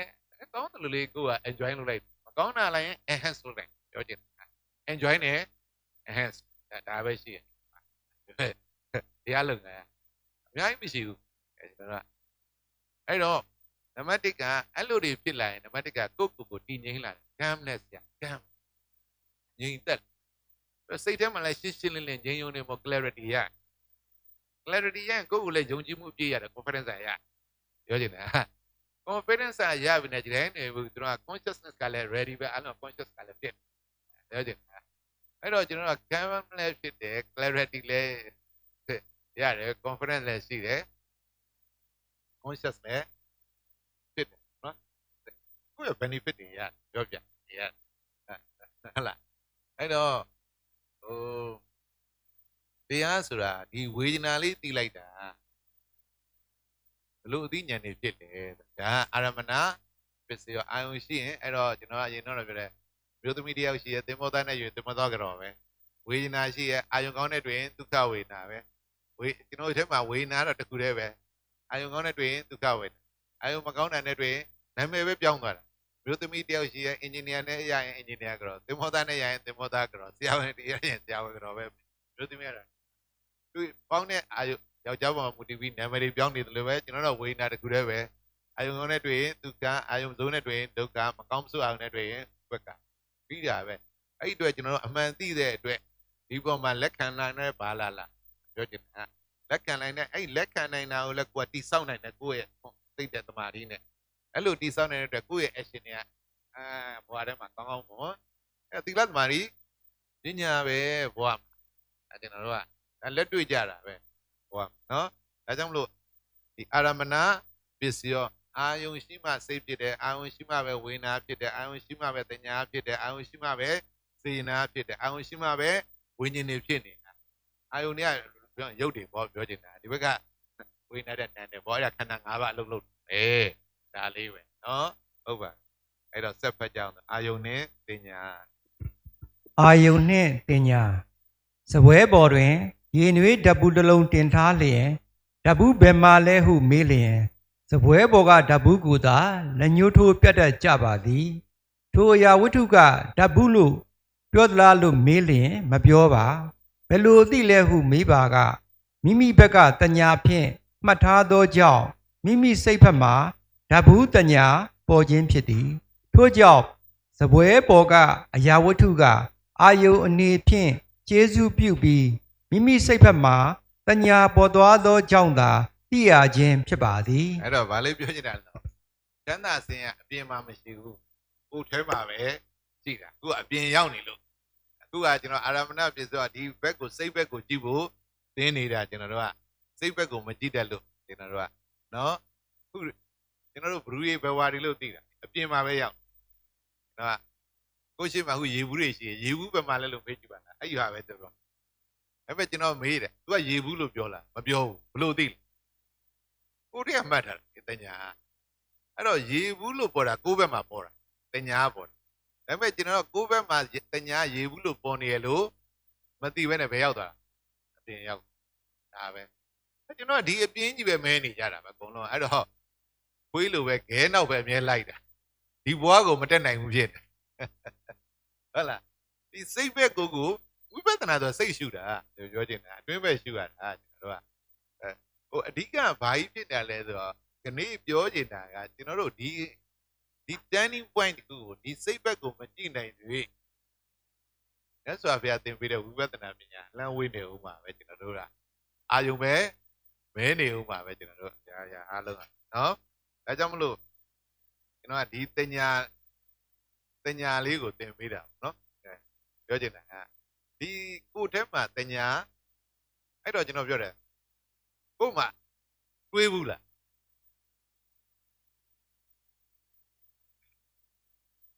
စိတ်ထဲမှာတွေးဘူးလားလို့မင်းစိတ်ထဲမှာဘာပေါ်လဲတွေးဘူးလားလို့မေးလိုက်တိုင်းကိုစတွေးတော့တာတွေးဘူးလားဆိုတော့သူကတွေးတော့တာပဲဒါသိမ့်ဝေးတယ်ကျွန်တော်ကတွေးလို့တွေးမှန်းကိုမသိဘူးသတိဆိုတာဘာမှမသိဘူးအကြီးကျယ်တွေကျွန်တော်ပြောတာသူတရားတွေထိုင်နေအဲ့ဒါတွေးနေတာပဲတရားတွေပြောလဲတွေးပြောတာပဲဒီတွေးအောင်မလွတ်နိုင်ဘာဖြစ်လို့လဲဒီတင်ညာဆိုတာလို့အရင်တော့ကျွန်တော်ဓဘူးတင်ညာဆိုကျွန်တော်တင်တာပေါ့အရင်တော့တင်တာလေးပြောပြကားနံပါတ်တွေကြည့်တကယ်ချင်းတွေဘယ်မှာလဲသဟိုမှာဟိုကျွန်တော်ဒီမှာအဲ့ကကျွန်တော်လည်းမတင်တတ်ဘူးတကယ်ချင်းတွေနဲ့သူနဲ့ဟိုပြဿနာတက်တာသူတို့ဟိုကျွန်တော်ဒီကိုလည်းတင်မှမတင်တတ်တာပြောချင်တယ်အဲ့တော့ဒီတင်ညာနဲ့ပတ်သက်ပြီးကျွန်တော်မြတ်လက်ချတစ်ခုပေးလို့ရအခုကဖြက်လန်းအတင်အားလို့နော်တင်တရားတွေတော့တင်ညာဆိုရင်ကျွန်တော်တို့ကစာကြောက်ရုပ်ကြီးကျွန်တော်တင်စာကြောက်ရုပ်ကဘာနဲ့တူလဲသိလားစာကြောက်ရုပ်ကဘာနဲ့တူလဲလူနဲ့တူတယ်ကျွန်တော်အဲ့လိုထင်တာဟိုစာကြောက်ရုပ်ကလူနဲ့ဟိုအာယုံမှာနှစ်ခုသွားတူတယ်ထင်တယ်အမှန်တော့စာကြောက်ရုပ်ကလူနဲ့တူတယ်ဒါမှမဟုတ်ဒီစာလေးငှက်ကလေးတွေကသူတို့ကိုလူနဲ့တူလို့လူဆိုပြီးကြောက်တာအဲ့တော့ဘာထင်တာစာကြောက်ရုပ်နဲ့လူနဲ့တူတယ်အဲ့ဆိုအဲ့ဘေးလေးသွားပြီးဆယ်လီလေးဆွဲကြည့်ပြီးကြည့်ပါလားတူလားဘယ်လိုလှတယ်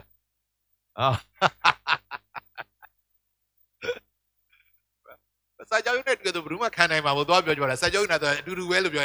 ကိုယ့်တော်ထရိုက်အောင်မယ်ဒါပေမဲ့ငှက်လေးတွေကကြောက်ဘာလို့လဲလူနဲ့တူလို့ဒါလောကသဘောအမှန်တော့ဟိုနှစ်ခုကတကယ်တူတာမဟုတ်ဘူးတညာပေးလိုက်တာတူတယ်လို့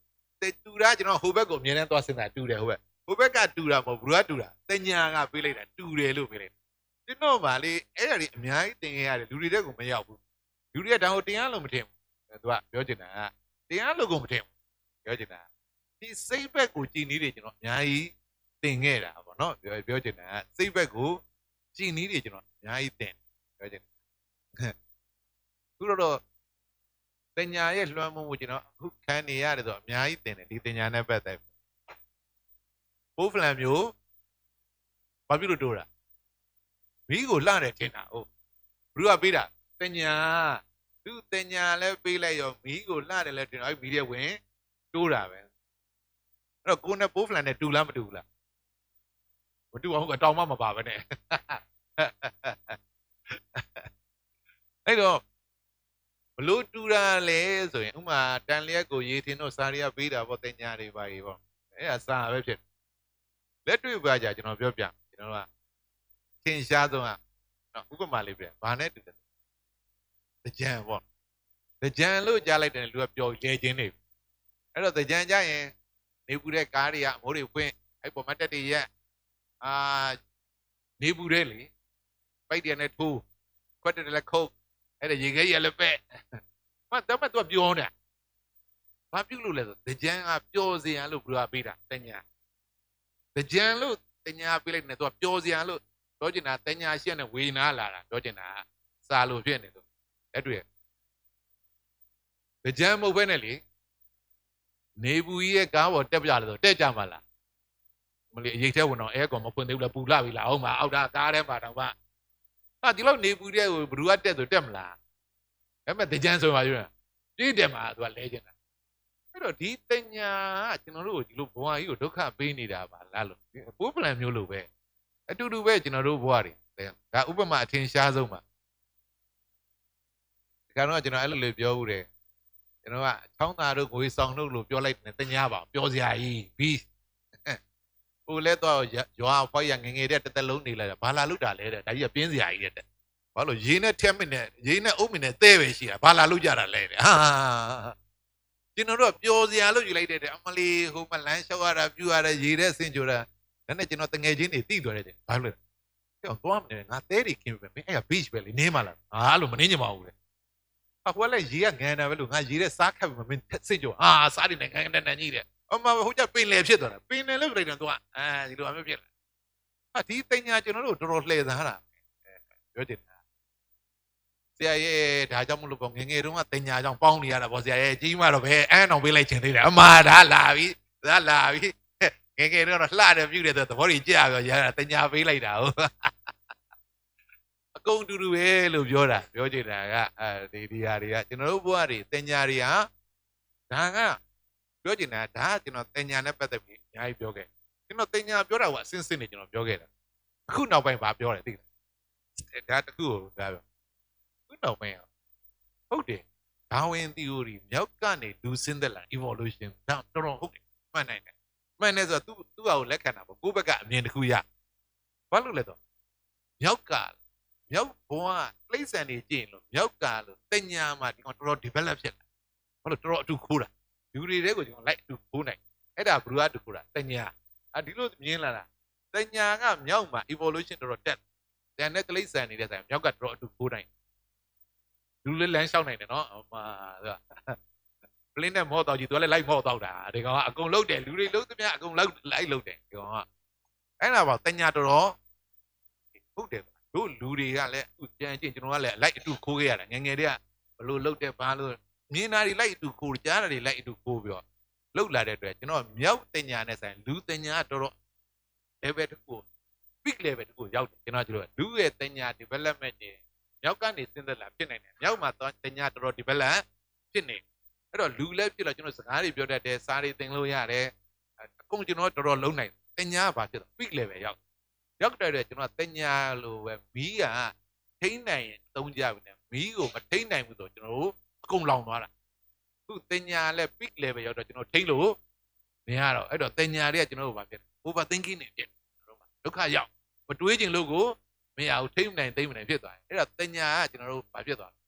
develop မှာ peak level ရောက်အဲ့အတွက်မြတ်စွာဘုရားဒီတတိကိုသင်ပေးလိုက်ဒီတတိကပြစ္ဆုတ်ပံတဲ့တင်ညာကအတိတ်ကိုပြန်တယ်တိတ်နဲ့နာကပြစ္ဆုတ်ပံမတဲ့အဲ့ဒီတတိကပြစ္ဆုတ်ပံတဲ့တာကိုသင်ပြလိုက်တင်ညာကိုသူကကောင်တာချက်လုပ်ပြလိုက်အဲ့တော့တင်ညာလွှမ်းမိုးနေရကျွန်တော်တို့ခြေလည်နေရနေတင်ညာကိုကျွန်တော်ကဘာလုပ်တာ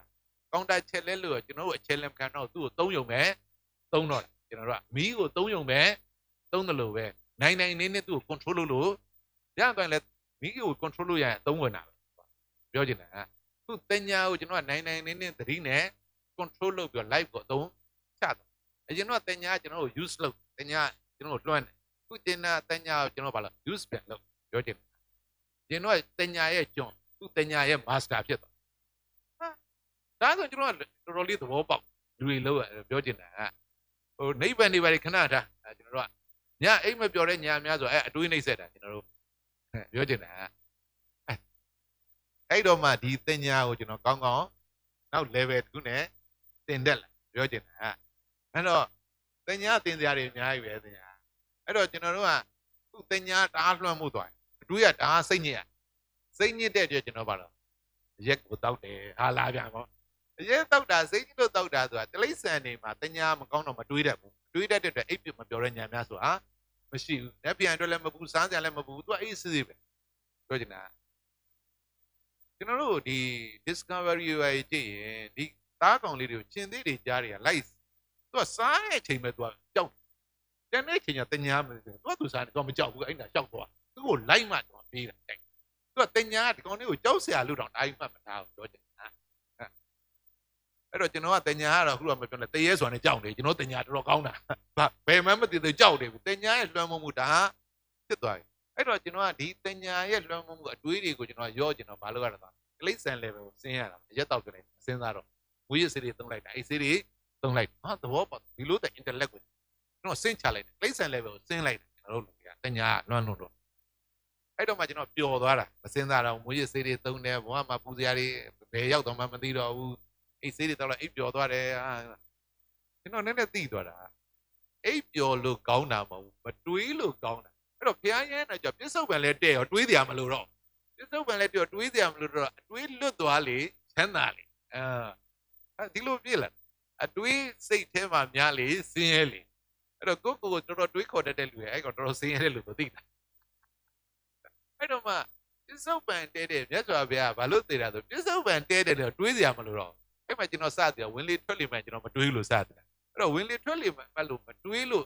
ပြစ္ဆုတ်ပံတဲလို့စိတ်အေးချမ်းတာဝင်လေထွက်လေမှအဲ့ဒါမှအိပ်ပျော်သွားလို့ကောင်းတာမဟုတ်အိပ်ရင်မတွေးတော့လို့ကောင်းသွားတာအိပ်လို့ကောင်းလိုက်တယ်အိပ်ရင်မတွေးတော့သူကကောင်းသွားဩဘုရားရဲနိုင်လို့ကြလေပြစ္ဆုတ်ပံလဲတူတွေးစရာလဲမလိုတော့ဘူးတော့ငြိမ်းချမ်းသွားတယ်အဲ့ဒီမှာတင်ညာရဲ့သဘောတရားပါကိုနားလည်တင်ညာကို use ပဲလုပ်တာကျွန်တော်တို့တွမ်းမိုးခံလို့တော့မြတ်စွာဘုရားတရားတွေကဒီတင်ညာနဲ့သတိနဲ့ကိုကြီးပဲစနားလည်လို့ပြောချင်ဒါကကျွန်တော်လက်တွေ့ကြတယ်လေပြောချင်တာဒါကိုပိုင်ကျွန်တော်ရဲ့ dimension အသစ်တစ်ခုပဲပြောချင်တယ်ဒါကြောင့်လို့စာပေကိုသွားကျင်လဲသူကစာပေတော့နေစာတင်ညာနဲ့နေစာတင်ညာပြောင်းတာပဲဒုက္ခတင်ညာနဲ့ဒုက္ခတင်ညာပြောင်းတာပဲအတ္တတင်ညာနဲ့အနတ္တပညာပြောင်းတာပဲဒါပဲတင်ညာပဲပြောင်းတာပဲဒါပေမဲ့ကျွန်တော်တို့ကဒီတင်ညာရဲ့ပြဿနာကြီးရဲ့ဆိုဝိပဿနာပါတင်ညာလည်းမသိဘူးစေချနာလည်းမသိဘူးကျွန်တော်ကပဲတင်တာတင်ညာတွေစေတာတွေလက်တွေ့ဘွားတဲ့ဒီဟာကွာနေတယ်ကျွန်တော်တို့ကဒါကြောင့်မလို့ဒီတင်ညာလည်းဘာကြောင့်ဖြစ်အာယုံရှိမှဒီတင်ညာပေါ့နော်အာယုံမရှိရင်တင်ညာမဖြစ်ဘူးပြောချင်တာကျွန်တော်တို့ကအဲ့တော့ဒီအာရမဏပစ္စယောလေးကိုသိရင်းနဲ့ကျွန်တော်ဓာတ်တွေကိုသဘောပေါက်မြင်လာတာပြောဒီအာရမဏပစ္စယောကကျေသူကြီးတယ်နော်ဟုတ်ပြီခုအာယုံနဲ့စေချနာတဲ့ အာယုန်နှင့်စေတနာကော်ဖီလေးတောက်ပါအောင်ဟုပြောခြင်းသည်ပါဇက်ကပြောတာကိုသိမြင်နိုင်တော်လဲအမှန်မှာပါဇက်ကကော်ဖီတိုက်တာမဟုတ်သလိုလူပုဂ္ဂိုလ်ကလည်းကော်ဖီတိုက်တာမဟုတ်ပါစေတနာကတိုက်တွန်းလို့ကော်ဖီတိုက်ခြင်းဖြစ်သည်ထိုစေတနာသည်လည်းအာယုန်မရှိဘဲမဖြစ်ပေါ်နိုင်ပါမိမိခင်မင်သူဆိုသောအာယုန်ကောင်းနှင့်တွေ့သောကြောင့်သာထိုစေတနာပေါ်ရခြင်းဖြစ်ပါသည်ထို့ကြောင့်ဖြစ်သည်မြတ်တရားတိုင်းမှာအကြောင်းအရင်းခံရှိပါသည်အကြောင်းကင်းမှာကလည်းချုပ်ပြောက်ကြပါသည် ဟုတ်ပါပြီအဲ့တော့ဒီ copy လေးတိုက်တဲ့ဟာတော့သူပြောနေကြမလို့တော့ပါကျွန်တော်ခဏခဏပြောတဲ့အတွက်အဓိကဘာကိုသိစေချင်တာလဲဆိုစေချင်တာကိုစိတ်ဘက်ကိုပဲကျွန်တော်တို့သိစေချင် copy တိုက်တာဘုရားတိုက်တာစေနာတိုက်တယ်ခုကျွန်တော်ပြောတာတွေကိုနားလဲဘုရားနားလဲတညာနားလဲတယ်ပြောချင်တာဟိုဘုံရင်းကစားဘာလေးစားကောင်းလိုက်တာတော့ဘုရားကောင်းတာဝေနာကောင်းတယ်ဒီဟာလေးကိုကျွန်တော်လေ့ကျင့်လုပ်ပေးစေချင်ဒီစိတ်ဘက်ကိုပြန်ပြီးတော့အာယုန်နဲ့စိတ်ရဲ့အတွဲလေးကို ဒါလေးကိုတီးလို့ရှိကိုအဲ့ဒီမှာငါဆိုတာဘယ်သူမှမရှိတော့ဘူးအဲ့တော့အဲ့ဒီဟာလေးတီးသွားတဲ့အတွက်ဘာဖြစ်လဲမောဟဒီဟာလေးလည်းမချိတ်တယ်အဲ့လိုတီးသွားရင်သူကဘာလို့မှဆရာမလားဆရာအဲ့လိုတီးဘာလို့မှလဲဘာမှလုပ်ကြမလားအဲ့လိုတီးသွားတယ်မောဟမရှိတော့ဘူးဒါလောကရဲ့ဒါအကုန်ပဲမောဟမရှိရင်လောဘလည်းငြိမ်းဒေါသကျွန်တော်ကဒါအကုန်ပဲသူကထပ်တီးကျင်တာလောဘကဖြစ်နေပြန်တော့ပြောကျင်တာထပ်တီးကျင်တော့ကိုကမသိနိုင်တော့လဲမကြည်မနက်ကဖြစ်နေပြီငါတော့ဒီလောက်တော့မသိသေးဘူးဆိုပြီးတော့သူများတော့သိပြီငါမသိသေးဘူးဆိုမကြည်မနက်ကဖြစ်ပြီပြောကျင်တာဒါအကုန်ပဲလက်သိသွားရောမောဟမရှိရင်လောဘလည်းငြိမ်းငြိမ်းပြီးလေကိုပါကိုအဲ့ရလဲဒါအကုန်ပဲဆိုတော့ဘလို့အကုန်နေဆိုနည်းနည်းပြောပြအောင်မယ်ကိုတိုင်းရှည်ကိုသိတပ်ပညုတဉာဏ်ကြီးနောက်တော့မလိုက်နဲ့ကျွန်တော်တို့မသိမရပြောကျင်တာကိုတိုင်းရှိကိုသေးတော့ကိုတယ်လီဖုန်းလေးတယောက်နဲ့တယောက်ဆက်တက်ပြောတတ်ဆိုတော်ပြီဗောကိုအတွက်ကတော်ပြီလုံလောက်ပြီတယ်လီဖုန်းဖန်ရှင်အကုန်သိကြမှာသိဒါပေမဲ့ကိုအတွက်ကတော့အဲ့လောက်ကရကိုဘွားအဲ့ဒါပေမဲ့သမင်းတပည့်ကန်စားခြင်းလို့ရှိရင်တပည့်ကန်စားလိုက်လို့ကိုအတွက်အဆင်ပြေရင်ပြီးပြီသူများလို့သုံးကန်လိုက်မစားနဲ့ကိုဒုက္ခရောက်ကိုအတွက်ကဒီလောက်လေးတင်တော်ပြီဗောပြောချင်တာကိုဘွားလုံလောက်ပြီဗောဒါအကုန်ပဲဆိုတော့ကိုယ့်အတိအတွက်ကတော့ဒါတော်တော်လုံလောက်ပြီလောက်ဆိုရသွားပြီဒါလေးကိုပွားများအထုတ်ဖို့ပဲကိုနှလုံးသွင်းဖို့ပဲကျွန်တော်ကဒါကိုသွားချင်ဒါအကုန်ပဲဆိုတော့ကိုယ့်အနေထားတခုပြောရတာကိုယ့်အတိုင်းရှိကိုဒီလောက်သိရင်ကိုကျွန်တော်တို့ရှင်း납ပွဲဖြစ်နေပါပြီပြောချင်တာအဲ့တော့ဒီစေနာလေးတစ်လုံးကိုကျွန်တော်ကဒါအရေးကြီးဘာလို့ဒီစေနာကပဲနောက်ဘဝနောက်ခန္ဓာတွေဖြစ်တာကံဖြစ်တာဒီစေနာကပဲကံနေဖြစ်နောက်ဘဝနောက်ခန္ဓာရတာစေနာသာအမှန်တည်းနောက်ဘဝနောက်ခန္ဓာလည်းမရတော့ဘူးကံလည်းဖြစ်တော့ဒါရည်ဒီစေနာဒါရည်ကြီးဟုတ်ပါနော်ကိုယ်စေနာပဲကိုကြိုးပေးတယ်မလေးဒါတွေလည်းပြောနေကြတာဟုတ်ပါပြီနော်အာယုံရွှေတကုံနေရန်ကုန်ရွှေတကုံဖတ်ကြအောင် စာမျက်နှာ21ဖြစ်ပါတယ်အာယုံရွှေတကုံနဲ့ရန်ကုန်ရွှေတကုံမျက်စိမိတ်ပြီးရွှေတကုံဇီရီတော်ကြီးကိုအာယုံပြုတ်ကြည့်ပါကတွေးစိတ်မှာအာယုံအနေဖြင့်ရွှေတကုံဇီရီတော်ကြီးကိုထင်ရှားစွာဖုတွေ့နိုင်ပါသည်သို့သောရန်ကုန်မြို့သို့ရောက်ပြီးတိန်ကုန်းဒရကုန်းတော်ပေါ်ကရွှေတကုံဇီရီတော်ကြီးကိုမျက်မြင်ကိုယ်တိုင်ဖုတွေ့ရပါကမြင်စိတ်ဖြင့်သိရသောရန်ကုန်ရွှေတကုံဖြစ်ပါသည်ထို့အတူအယိုးယောက်ျားနှင့်အာယုံယောက်ျားအယိုးမိန်းမနှင့်အာယုံမိန်းမအယိုးသားသမီးနှင့်အာယုံသားသမီးတို့ကိုပိုင်းခြားသိသင့်ပေသည်တွေးစိတ်မှာပေါ်သောယောက်ျားမိန်းမသားသမီးတို့သည်အာယုံတို့သာဖြစ်ကြပါသည်အပြင်မှာတကယ်ရှိသောသူတို့မှာအယိုးယောက်ျားအယိုးမိန်းမအယိုးသားသမီးတို့သာဖြစ်သည်ထို့သောသူ့အာယုံနှင့်သူ့စိတ်တို့ဆိုင်ရာဖြစ်ပေါ်နေသည်ကိုသိမြင်ပါကမောဟကိုပယ်နိုင်ပါသည်ပခုတ်ကူဆရာတော်ဘုရားကြီးကအယိုးယောက်ျားနှင့်ဒိဋ္ဌိယောက်ျားအယိုးမိန်းမနှင့်ဒိဋ္ဌိမိန်းမဟု၍အာယုံကိုအမှန်ပိုင်းခြားမသိသောကြောင့်မောဟဖြစ်တတ်ပုံကိုဆုံးမခဲ့ပါသည်ထို့ကြောင့်အာယုံနှင့်စိတ်ကိုအမှန်ပိုင်းခြားသိပါက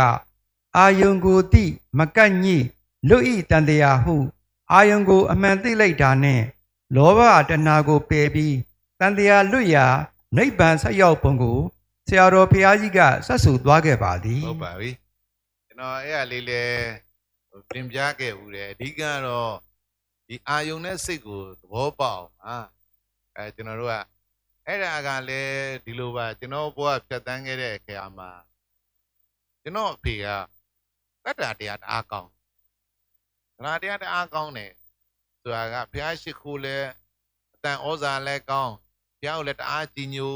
ဘုရားကိုအတန်ဩဇာကောင်းတော့ကျွန်တော်လက်တွေ့တွေမှာအဓိကတော့မန္တလေးဆိုလည်းမဟာမြတ်မုနီပေါ့နော်ကန္နဂုရိကိုက်ဟိုကျွန်တော်တို့ရွှေစက်တော်ဆိုလည်းသူကကန္နဂုရိတိုက်ရှင်ကြီးရောဘာလို့ရွတ်လိုက်ရင်အတန်အိုင်ထွက်သွားအဖေရွတ်လိုက်လို့ရအကုန်လုံးငြိမ်သွားတာကျွန်တော်တို့အဲ့လိုကြီးတွေးရတာအဖေအတန်ဩဇာနဲ့စုပ်အကုန်လုံးငြိမ်ကြသွားတာအဖေတောက်ကိုပဲအကုန်လိုက်သွားကြတာအဲ့လောက်ဖြစ်ခဲ့တာနော်တိတိတာအဲ့ဒါတရားတအားကောင်းအဲ့တော့ကျွန်တော်ဘာတွေ့ရလဲဆိုတော့ရွှေတကုံတအားသဘောကျနေတာမန္တလေးမှာနေတော့အဲ့တော့သူကဘယ်ချိန်ကိုစောင့်လဲဆိုအရင်တော့ TV လိုင်းသတင်းလောက်တော့မယ်ဆိုရွှေတကုံဘုရားပုံကြီးတက်တယ်သူအဲ့8 နာရီဆိုရင်သူအဲ့ကိုစောင့်ပြီးတော့ကြောရတယ်ပြောချင်တာအဲ့ဒါတရားတအားကောင်းအဲ့တော့ကျွန်တော်ဘာတွေ့ရလဲဆိုတော့ရွှေတကုံတအားသဘောကျနေတာမန္တလေးမှာနေတော့အဲ့တော့သူကဘယ်ချိန်ကိုစောင့်လဲဆိုအရင်တော့ TV လိုင်းသတင်းလောက်တော့မယ်ဆိုရွှေတကုံဘုရားပုံကြီးတက်တယ်သူအဲ့8 နာရီဆိုရင်သူအဲ့ကိုစောင့်ပြီးတော့ကြောရတယ်ပြောချင်တာအဲ့ဒါတရားတအားကောင်း ဒါပေမဲ့ကျွန်တော်တရားတွေလုံလာတော့သိသွားကျွန်တော်ကဒီအပေါ်ကရှိတာကတကယ်ရန်ကုန်ရွှေတကုံမဟုတ်ဘူးအဲ့တော့မြင်းအယောင်ဆိုတာကျွန်တော်ကစသိဒါပေမဲ့ပြည့်ဒါကိုမြင်းအယောင်မဟုတ်သူကမြင်းရန်ကုန်ရွှေတကုံပဲသူကဒါပဲသူကအဲ့တော့ပညာနဲ့တတ်တာနဲ့မမျှဘူးဖြစ်ပညာအားနဲ့ပြီးတတ်တာဒါအားကောင်းပြောချင်တာကျွန်တော်ဒါတွေတော့တွေ့ရပြောချင်တာအဲ့တော့တတ်တာတော့ကောင်းတယ်ပညာမပါတဲ့အတွက်သတိအားနေတဲ့အတွက်ဒီအယူကိုရန်ကုန်ရွှေတကုံဆိုရဥပဒဏ်ကသွားကောင်းတော့ကောင်းတယ်ကုသိုလ်အာယုံသွားကတ်ပြောချင်တာအဲ့တော့ဘာဖြစ်လဲဆိုတော့ကိုလည်းတက်ကကြည့်ကိုတင်မဲ့တိုင်းမပြောတတ်တင်းတိုင်းမပြတတ်ဒါပေမဲ့လူကြီးတွေကြလဲကျွန်တော်ကစားလို့သွားရှင်လို့လဲမရဖေပြားတွေရှိခိုးတာအောင်းတယ်လို့ဖေနက်ပြည်ရောက်မှသိကြတယ်ဒါပြီးမယ်လို့ဖေပြားရှိခိုးလိုက်တာလေစေဂျနာကရှိခိုးတာဖေပြားရှိခိုးပြန်တယ်ဒီစေဂျနာလေးချုပ်တယ်လို့ဖေမသိရင်နိဗ္ဗာန်မရဒါပေမဲ့ तू အဲ့တော့မသိသိတော့မသိပြောချင်တာအဲ့ဒါ तू သိကျွန်တော်ပြောချင်တာကျွန်တော်တရားတွေစလို့တော့ရုပ်တင်နေတယ်ပြောတော့ပြည့်စောဖတ်တာတော့ဒါဝါသနာပါတယ်တရားဆောင်ကျွန်တော်ဘာဆိုစမ်းမင်းကဖျားလောင်းပဲအဲ့တော့ရုပ်တင်နေတယ်ဆိုဒါဖျားလောင်းမှသိတာသူတို့သိစရာမလိုဘူးသူတို့ကဒါလို့ဆိုရင်ရပြီသူကဒီလိုတွေပြောတယ်အဖေကကျွန်တော်အဲ့ရုပ်တင်နေတယ်ရှောက်ပြောရင်သူအဲ့လိုတွေပြောတယ်နောက်ကြတော့သိတော့သူဘာပြောလဲကျွန်တော်မင်းကစိတ်သက်ကြရုပ်တင်မင်းမြင်လဲပြောတတ်တယ်ဒါကိုသိပါနော်ဥပမာလေးတွေပြောပြတာဗာလူကြီးတွေကိုကျွန်တော်တွေ့ရတယ်အဲ့တော့ဘာလို့ပြောချင်တာလဲဒီအဲ့မှာစိတ်ကအာယုံရွှေကုံနဲ့ရန်ကုန်ရွှေကုံဆိုတာဒီဖေးကိုအကြောင်းပြုပြီးဒီကောင်ပေါ်လာဒါပေမဲ့လည်းကျွန်တော်တို့ကစာပေကနောက်ကျတယ်ဒီကိုယ်ဝိုင်းနှလုံးသွင်းတာအရင်ရောက်စာပေအားနေတယ်ဒါပေမဲ့လည်းကျွန်တော်စာပေတွေနောက်လေးလာလိုက်စားလာတဲ့အခါမှာဒီကဏတွေပေါ့ဖြိုတာဆိုတော့အနတ္တကဏဖြိုနည်း၄မျိုးရှိတယ်သမုဟကဏဆိုတာရုပ်တည်နေခေါ်ကြစိတ်ပြသမုဟအတုံးခဲကိုစဖြိုတာပေါ့ရုပ်တုံးရုပ်ခဲနံတုံးနံခဲတဏ္ဍတိကဏဆိုရှင်းနောက်စင်နေဖြိုရတာပေါ့ကျွန်တော်ကတဏ္ဍတိကဏတွေကိစ္စကဏတွေဥပမာပထဝီကဥပမာဝေဒနာခံစားတဲ့ကိစ္စလုပ်တယ်ပထဝီကလက်ခံတဲ့မာကံမူလတရားအနေနဲ့ကိစ္စတွေလုပ်တယ်ပေါ့နော်တင်ညာမှတ်သားတဲ့ကိစ္စတွေလုပ်တယ်ဒီကိစ္စတွေနဲ့ကဏ္ဍတွေတူတာပေါ့အဲ့ဒါကအာရမဏကဏ္ဍမြင်ရင်အယောင်ကြားရင်အတန်နိုင်ရင်အာယုံကိုဖြိုခွဲပြလိုက်တာအာရမဏကဏ္ဍဆိုရစာပင်ကတော့စနစ်တကျရှိပြီးသားပါဒါပေမဲ့တမန်လူတွေကိုလုံကြီးရောက်ဖို့ကခက်ပါတယ်အဲ့တော့ဒါစာပင်လဲဝါသနာပါမှကိုလဲဒါကိုနိုင်နေမှနော်တရားတွေကကောင်းနေမှဒါတွေရောက်ဒါပေမဲ့အဲ့ဒီကကျွန်တော်အာရမဏကဏ္ဍဟောမြင်အယောင်ပဲဆိုတော့ပညာနဲ့တတ္တာနဲ့ဒီလိုမြင်အယောင်လို့ဘုရားသင်ပေးခဲ့တာမြင်ရင်အယောင်လို့သိလိုက်တာနဲ့အဲ့ဘွားမောဟကိုပယ်လိုက်တယ်မောဟပယ်ရနဲ့လောဘငြိမ်းတာနိဗ္ဗာန်ကိုရောက်တယ်အဲ့ဒါကိုပွားတယ်သိပဲစိုက်ပွားကျွန်တော်တို့ကဒီကောင်းကိုသဘောပေါက်သွားတယ်အာယုံနဲ့စိတ်ကိုသိလိုက်တာနဲ့သိပဲစိုက်ပွားတရားဒီနေရာလေးရှိဝိပဿနာဆိုတည်ငါပဲရကျွန်တော်ပြောပြမယ်ကျွန်တော်တိလို့ကြားချင်လိုက်တိလို့ကြားလိုက်တာတရားအကုန်ပြောချင်တာဝိပဿနာဆိုအဲ့အခိုက်လေးရကျွန်တော်တို့ကတိဆိုတာပါကြားလိုက်တာအတန်ကယုတ်ကြားတာနဲ့ကြားပြီးရှိသေးလားအဲ့လိုတိလို့ကြားလိုက်တဲ့အချိန်မှာပဲဒီလိုစိတ်ထဲမှာတိဆိုတာကြားပြီးဆိုတာယုံနာကြပေါ်ပြီးချုပ်တယ်လို့အမှန်သိလိုက်တာနဲ့မောဟကိုပယ်တယ်လောဘငြိမ်းတာစိုက်တယ်နိဗ္ဗာန်ရောက်တယ်ဘွားတရင်ကနိဗ္ဗာန်အဲ့အကုန်ပဲကျွန်တော်ကတိလို့ဆိုပြီးသွားဝိပဿနာအဲ့ဒါဘာမှမရှိတော့ကျွန်တော်ကဘာတွေခုကဘာလုပ်နေမှမသိဘူးပြီးနိုင်တော့တရားထိုင်ရတာပြောချင်တာအဲ့မဲ့အဲ့တည်ငါးတွေကိုပဲကျွန်တော်ဇက်တိုင်ပွားရဒီတည်ငါကျွန်တော်ပွားကြုံပဲဘာလို့ပွားကျွန်တော်ပွားဝိပဿနာတည်ငါပဲညခဏိကသမာဓိနဲ့ပဲကျွန်တော်ရအဲ့တော့ဒီတည်ငါလေးကိုဉာဏ်ဝင်မှုကဒါခက်ဒါဉာဏ်ပဲကျွန်တော်ထိုင်ပြီးတော့အချိန်လေးဘယ်နှစ်နာရီထိုင်နေဒါတပိုင်းပြောချင်တာဝိပဿနာတော့ပေါ့ဝိပဿနာဆိုအဲ့လိုတည်ငါတွေကိုဇက်တိုက်ပွားနိုင်ဖို့ပွားနိုင်တာတော့ကိုပွားနိုင်တော့ပွားဟုတ်ဆရာတော်ကြီးပြောသလိုကိလေသာကြားမကုန်နဲ့ပေါ့ဇက်တိုက်တွေပွားအဲ့တော့ဘာလို့ပြောချင်တာလဲဆိုတော့မြင်ကြိုက်ကြားကြိုက်နိုင်ငံဆက်ကြဆိုတာမဟာသီဆရာတော်ပြည့်ရဲ့ဒါလေးသိနေတာမြင်နေမှကြားတဲ့မှဒါပေမဲ့ကျွန်တော်တို့အဲ့လောက်ထိမရောက်နိုင် ရင်ငါဆိုတဲ့ခိုက်ကိုကျွန်တော်တို့အာယုံနဲ့စိတ်ခိုက်ကိုရှင်းစိတ်နောက်စိတ်နဲ့ဒီလိုမကတ်နိုင်ငယ်နော်ဟိုကတော့တအားသိမ်မွေးတယ်တမန်လူမလိုက်နိုင်ဒီလောက်ဟာတေချာ train ပေးမှရနော်အဲ့ကြောင့်ပါအဲ့တော့ဒါတွေကကျွန်တော်ကစဉ်းစားပြီးသိတာအတွေးထဲမှာပဲရှင်းတာအခုကျွန်တော်ပြောတာတွေလိုက်စဉ်းစားတယ်တွေးတယ်အဲ့ဒါကိုနားလဲတယ်အစိမ့်နာမရပဲပြောချင်ဘုရားမနော်အဲ့တော့သုတမယစိမ့်နာမယဘာဝနာကျွန်တော်ဘာဝနာဆိုအခိုက်ခိုက်ပဲရဒီဟာလေးတွေကိုသဘောပေါက်မှာဖြစ်နော်ခုဒီအာယုံနဲ့စိတ်ပေါ့နော်ဒါလေးတွေကကျွန်တော်တို့က theory သင်တယ်ကိုယ့်ကိုယ်လည်းစဉ်းကျင်ကြည့်တယ်နားလဲတယ်နားလဲရမရသေးဘူးဝိထုဖတ်တယ်လို့ပဲရှိသေးတာကျွန်တော်တို့ကခုဒါလေးတွေသင်တယ်နားလဲတယ်ဆိုတော့ဒါပါဝိထုဖတ်နားလဲတာအဲ့ဒါဝိထုကိုကျွန်တော်ဇန်ညွန်းရိုက်ရဇန်ညွန်းရိုက်ပြီးရိုက်ညွန်းရိုက်ရအဲ့တော့ဒီကောင်ကိုဝိပဿနာရှုမယ်အာယုံနဲ့စိတ်ကိုကျွန်တော်ထည့်ရပြန်ဒီကိုပြန်ထည့်ရဇန်ညွန်းရိုက်ရဘလို့ရှုမှလဲဘလို့ယူမှလဲဘလို့နှလုံးသွင်းမှလဲအဲ့တော့သတိပဋ္ဌာန်ဆိုတာဘာလဲဒီကောင်တွေကျွန်တော်သင်ရပြန်အောင်ပြောနေတာပဲအာယုံနဲ့စိတ်တွေကဘာတွေလဲစိတ်စိတ်နောက်စိတ်ကဘာတွေလဲအဲ့ဒါတွေသင်ပေးရပြန်ရိုက်ညွန်းကိုကျွန်တော်ခေါ်ရတယ်ရိုက်ညွန်းပြီးမှဇန်ညွန်းပြီးမှရိုက်ညွန်းနဲ့တကယ်အားထုတ်ရင်ဘလို့ကန့်မလို့အဲ့တော့ဝရိယကိုသင်ရပြန်အောင်ဝရိယမတင်တတ်ဘူးကျွန်တော်ကဝရိယမလုပ်တတ်တကယ်ရိုက်ညွန်းနေအားထုတ်တဲ့နေရာကိုဘလို့အားထုတ်ရမယ်ဆိုတာမသိပြန်ဘူးပြောချင်တာကျွန်တော်တို့ကအဲ့တော့ကိုယ့်ကိုစောင့်ကြည့်တို့ဘာလို့ဆိုတာဒါရင်းကျက်တဲ့ပုံကိုယ်တွေရတာ observe လို့ကြည့်အောင်ပဲကြည့်လို့ပုံမှန်ရှူလို့ဆိုတာကျွန်တော်ဘာမှမရှိဘဲနဲ့လို့ရမှာကြိုးစားပန်းစားလုပ်နေအောင်ဒီထောင်အောင်ပါနော်ဒါကြောင့်မလို့ဒီအာယုံပိုင်းဆိုင်ရာတွေကတိမ်မွေ့လုံးပါတယ်တိမ်မွေ့လုံးပါတယ်တိမ်မွေ့လုံးပါတယ်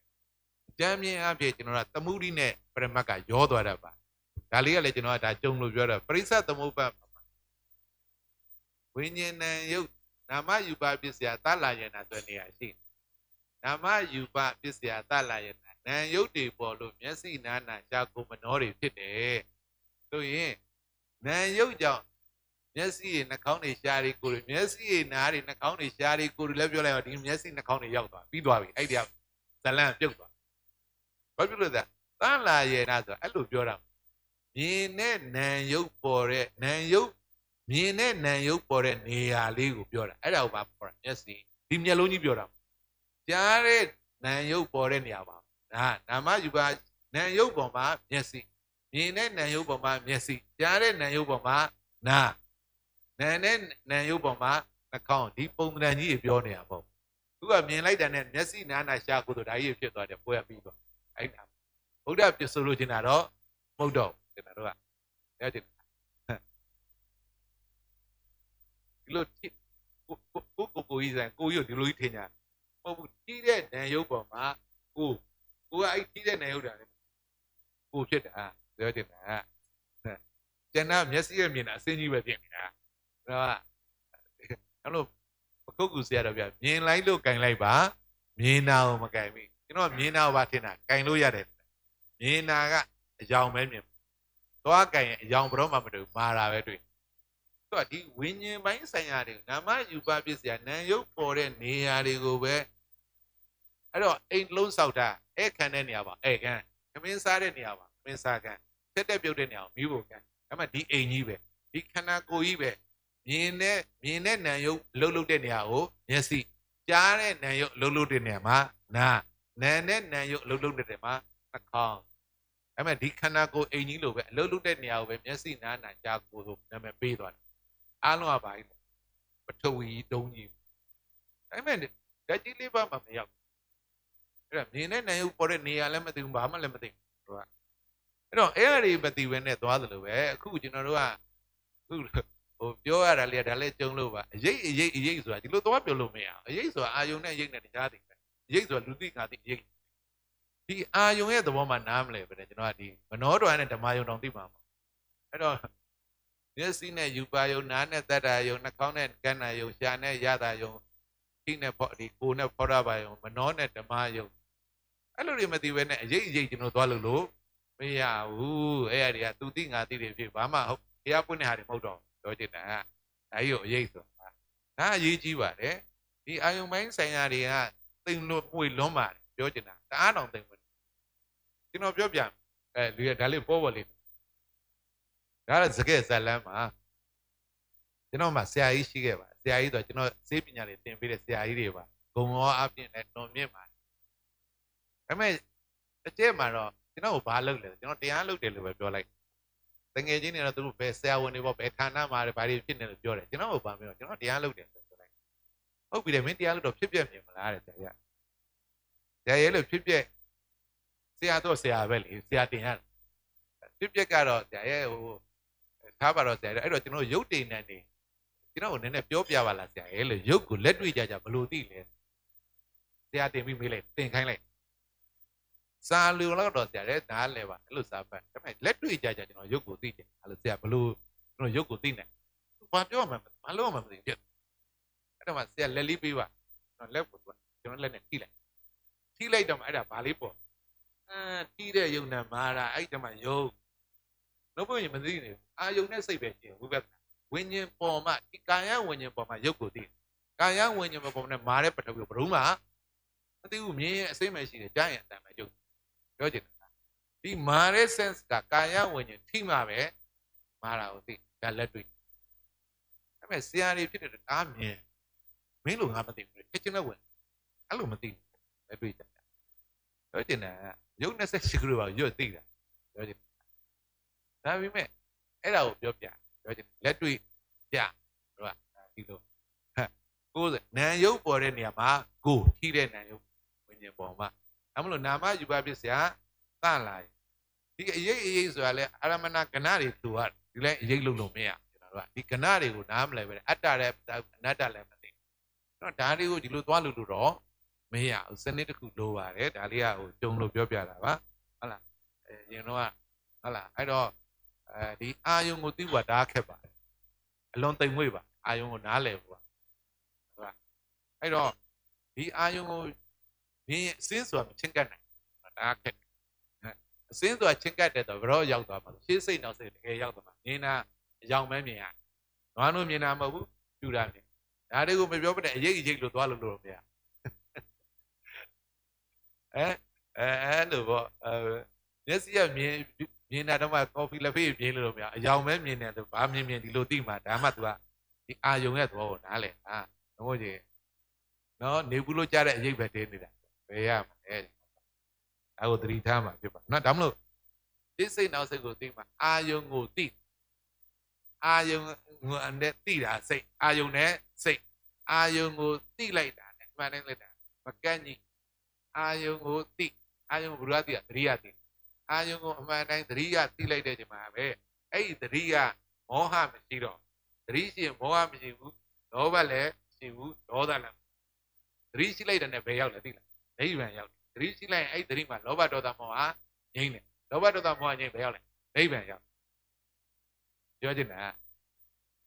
ဒါပေမဲ့ကျွန်တော်ကရေမြင်တာမဟုတ်ကြည်တာမြင်တယ်လို့အောင်းမြင်ပါရှိတယ်တကယ်သိရမှာနော်သူများပြောလို့လိုက်ကြည့်အောင်ကိုကိုတိုင်းကြည်တာပဲရှိရလို့သတိပြုမိလိုက်တာနဲ့အဲ့သတိပြုမိတာဘာငြိမ့်သွားလောဘဒေါသမောဟငြိမ့်တယ်ဘယ်ရောက်လဲနိဗ္ဗာန်ရောက်သိပဲဒါပေမဲ့သတိရှိလိုက်တဲ့အချိန်မှာဝိပဿနာကုန်သွားပြီနိဗ္ဗာန်ရောက်တယ်လို့သိတယ်ပေါ်လာဟုတ်သိပဲဆိုင်ပါဝိပဿနာအကုန်ပဲအဲ့ဒါပဲပွားရမှာရှိတယ်အဲ့တော့ကျွန်တော်ရင်တော့ဒါတွေကိုပြောရနိဗ္ဗာန်တိုင်းတိုင်းဆိုတော့ကျွန်တော်ဝိုင်းချတယ်ကျွန်တော်နိဗ္ဗာန်ခက်ကျွန်တော်နဲ့တိုင်းတိုင်းဖြစ်လိုက်တိုင်းတိုင်းဆိုတာဒီဟာကိုသိသွားစိတ်ဘက်ကိုမြင်သွားဒီစိတ်သတိပြုပြီးတိုင်းကလောဘဒေါသသတိရှိလိုက်တဲ့လောဘဒေါသမှာဘာလို့ဒါဝိပဿနာဒါပဲရဝိပဿနာဉာဏ်ဆိုတာဒါပဲရသူကဝိပဿနာကိုမသိလို့သတိပဋ္ဌာန်နဲ့ပုပ္ပဘာကမက်ကိုသူကမပြောနိုင်ကျွန်တော်လုံနိုင်တာဒါပဲလို့ဖြစ်ပြမြင်ဖြစ်ပြပုံဖြစ်ပြမှာဓမ္မပြပါရနဲ့တော့မှကျွန်တော်လို့ဟုတ်အဲ့မဲ့လူတွေအဲ့ကိုမျှော်မှန်းလို့ဒရင်ကသိတာဆိုတော့ဒရင်ကမသိဒီကသွားဖြစ်နော်အဲကြောင့်လို့ဆရာတော်ကြီးကတော့တကယ်ပါရမီရှင်တွေဖြစ်တဲ့အာယုံကိုသိလိုက်တဲ့အချိန်မှာပဲသိလိုက်တာနဲ့တဏှာချုပ်ပြီးသားဖြစ်မကန့်ကြီးတဏှာချုပ်တဲ့နိဗ္ဗာန်ရောက်လူရည်တန်နေဟာဒီလိုလေးပြောတာအာယုံကိုသိမကန့်ကြီးလူရည်တန်နေဟာကဲအားလုံးကိုကျေးဇူးတင်ပါတယ်သာဓုသာဓုသာဓု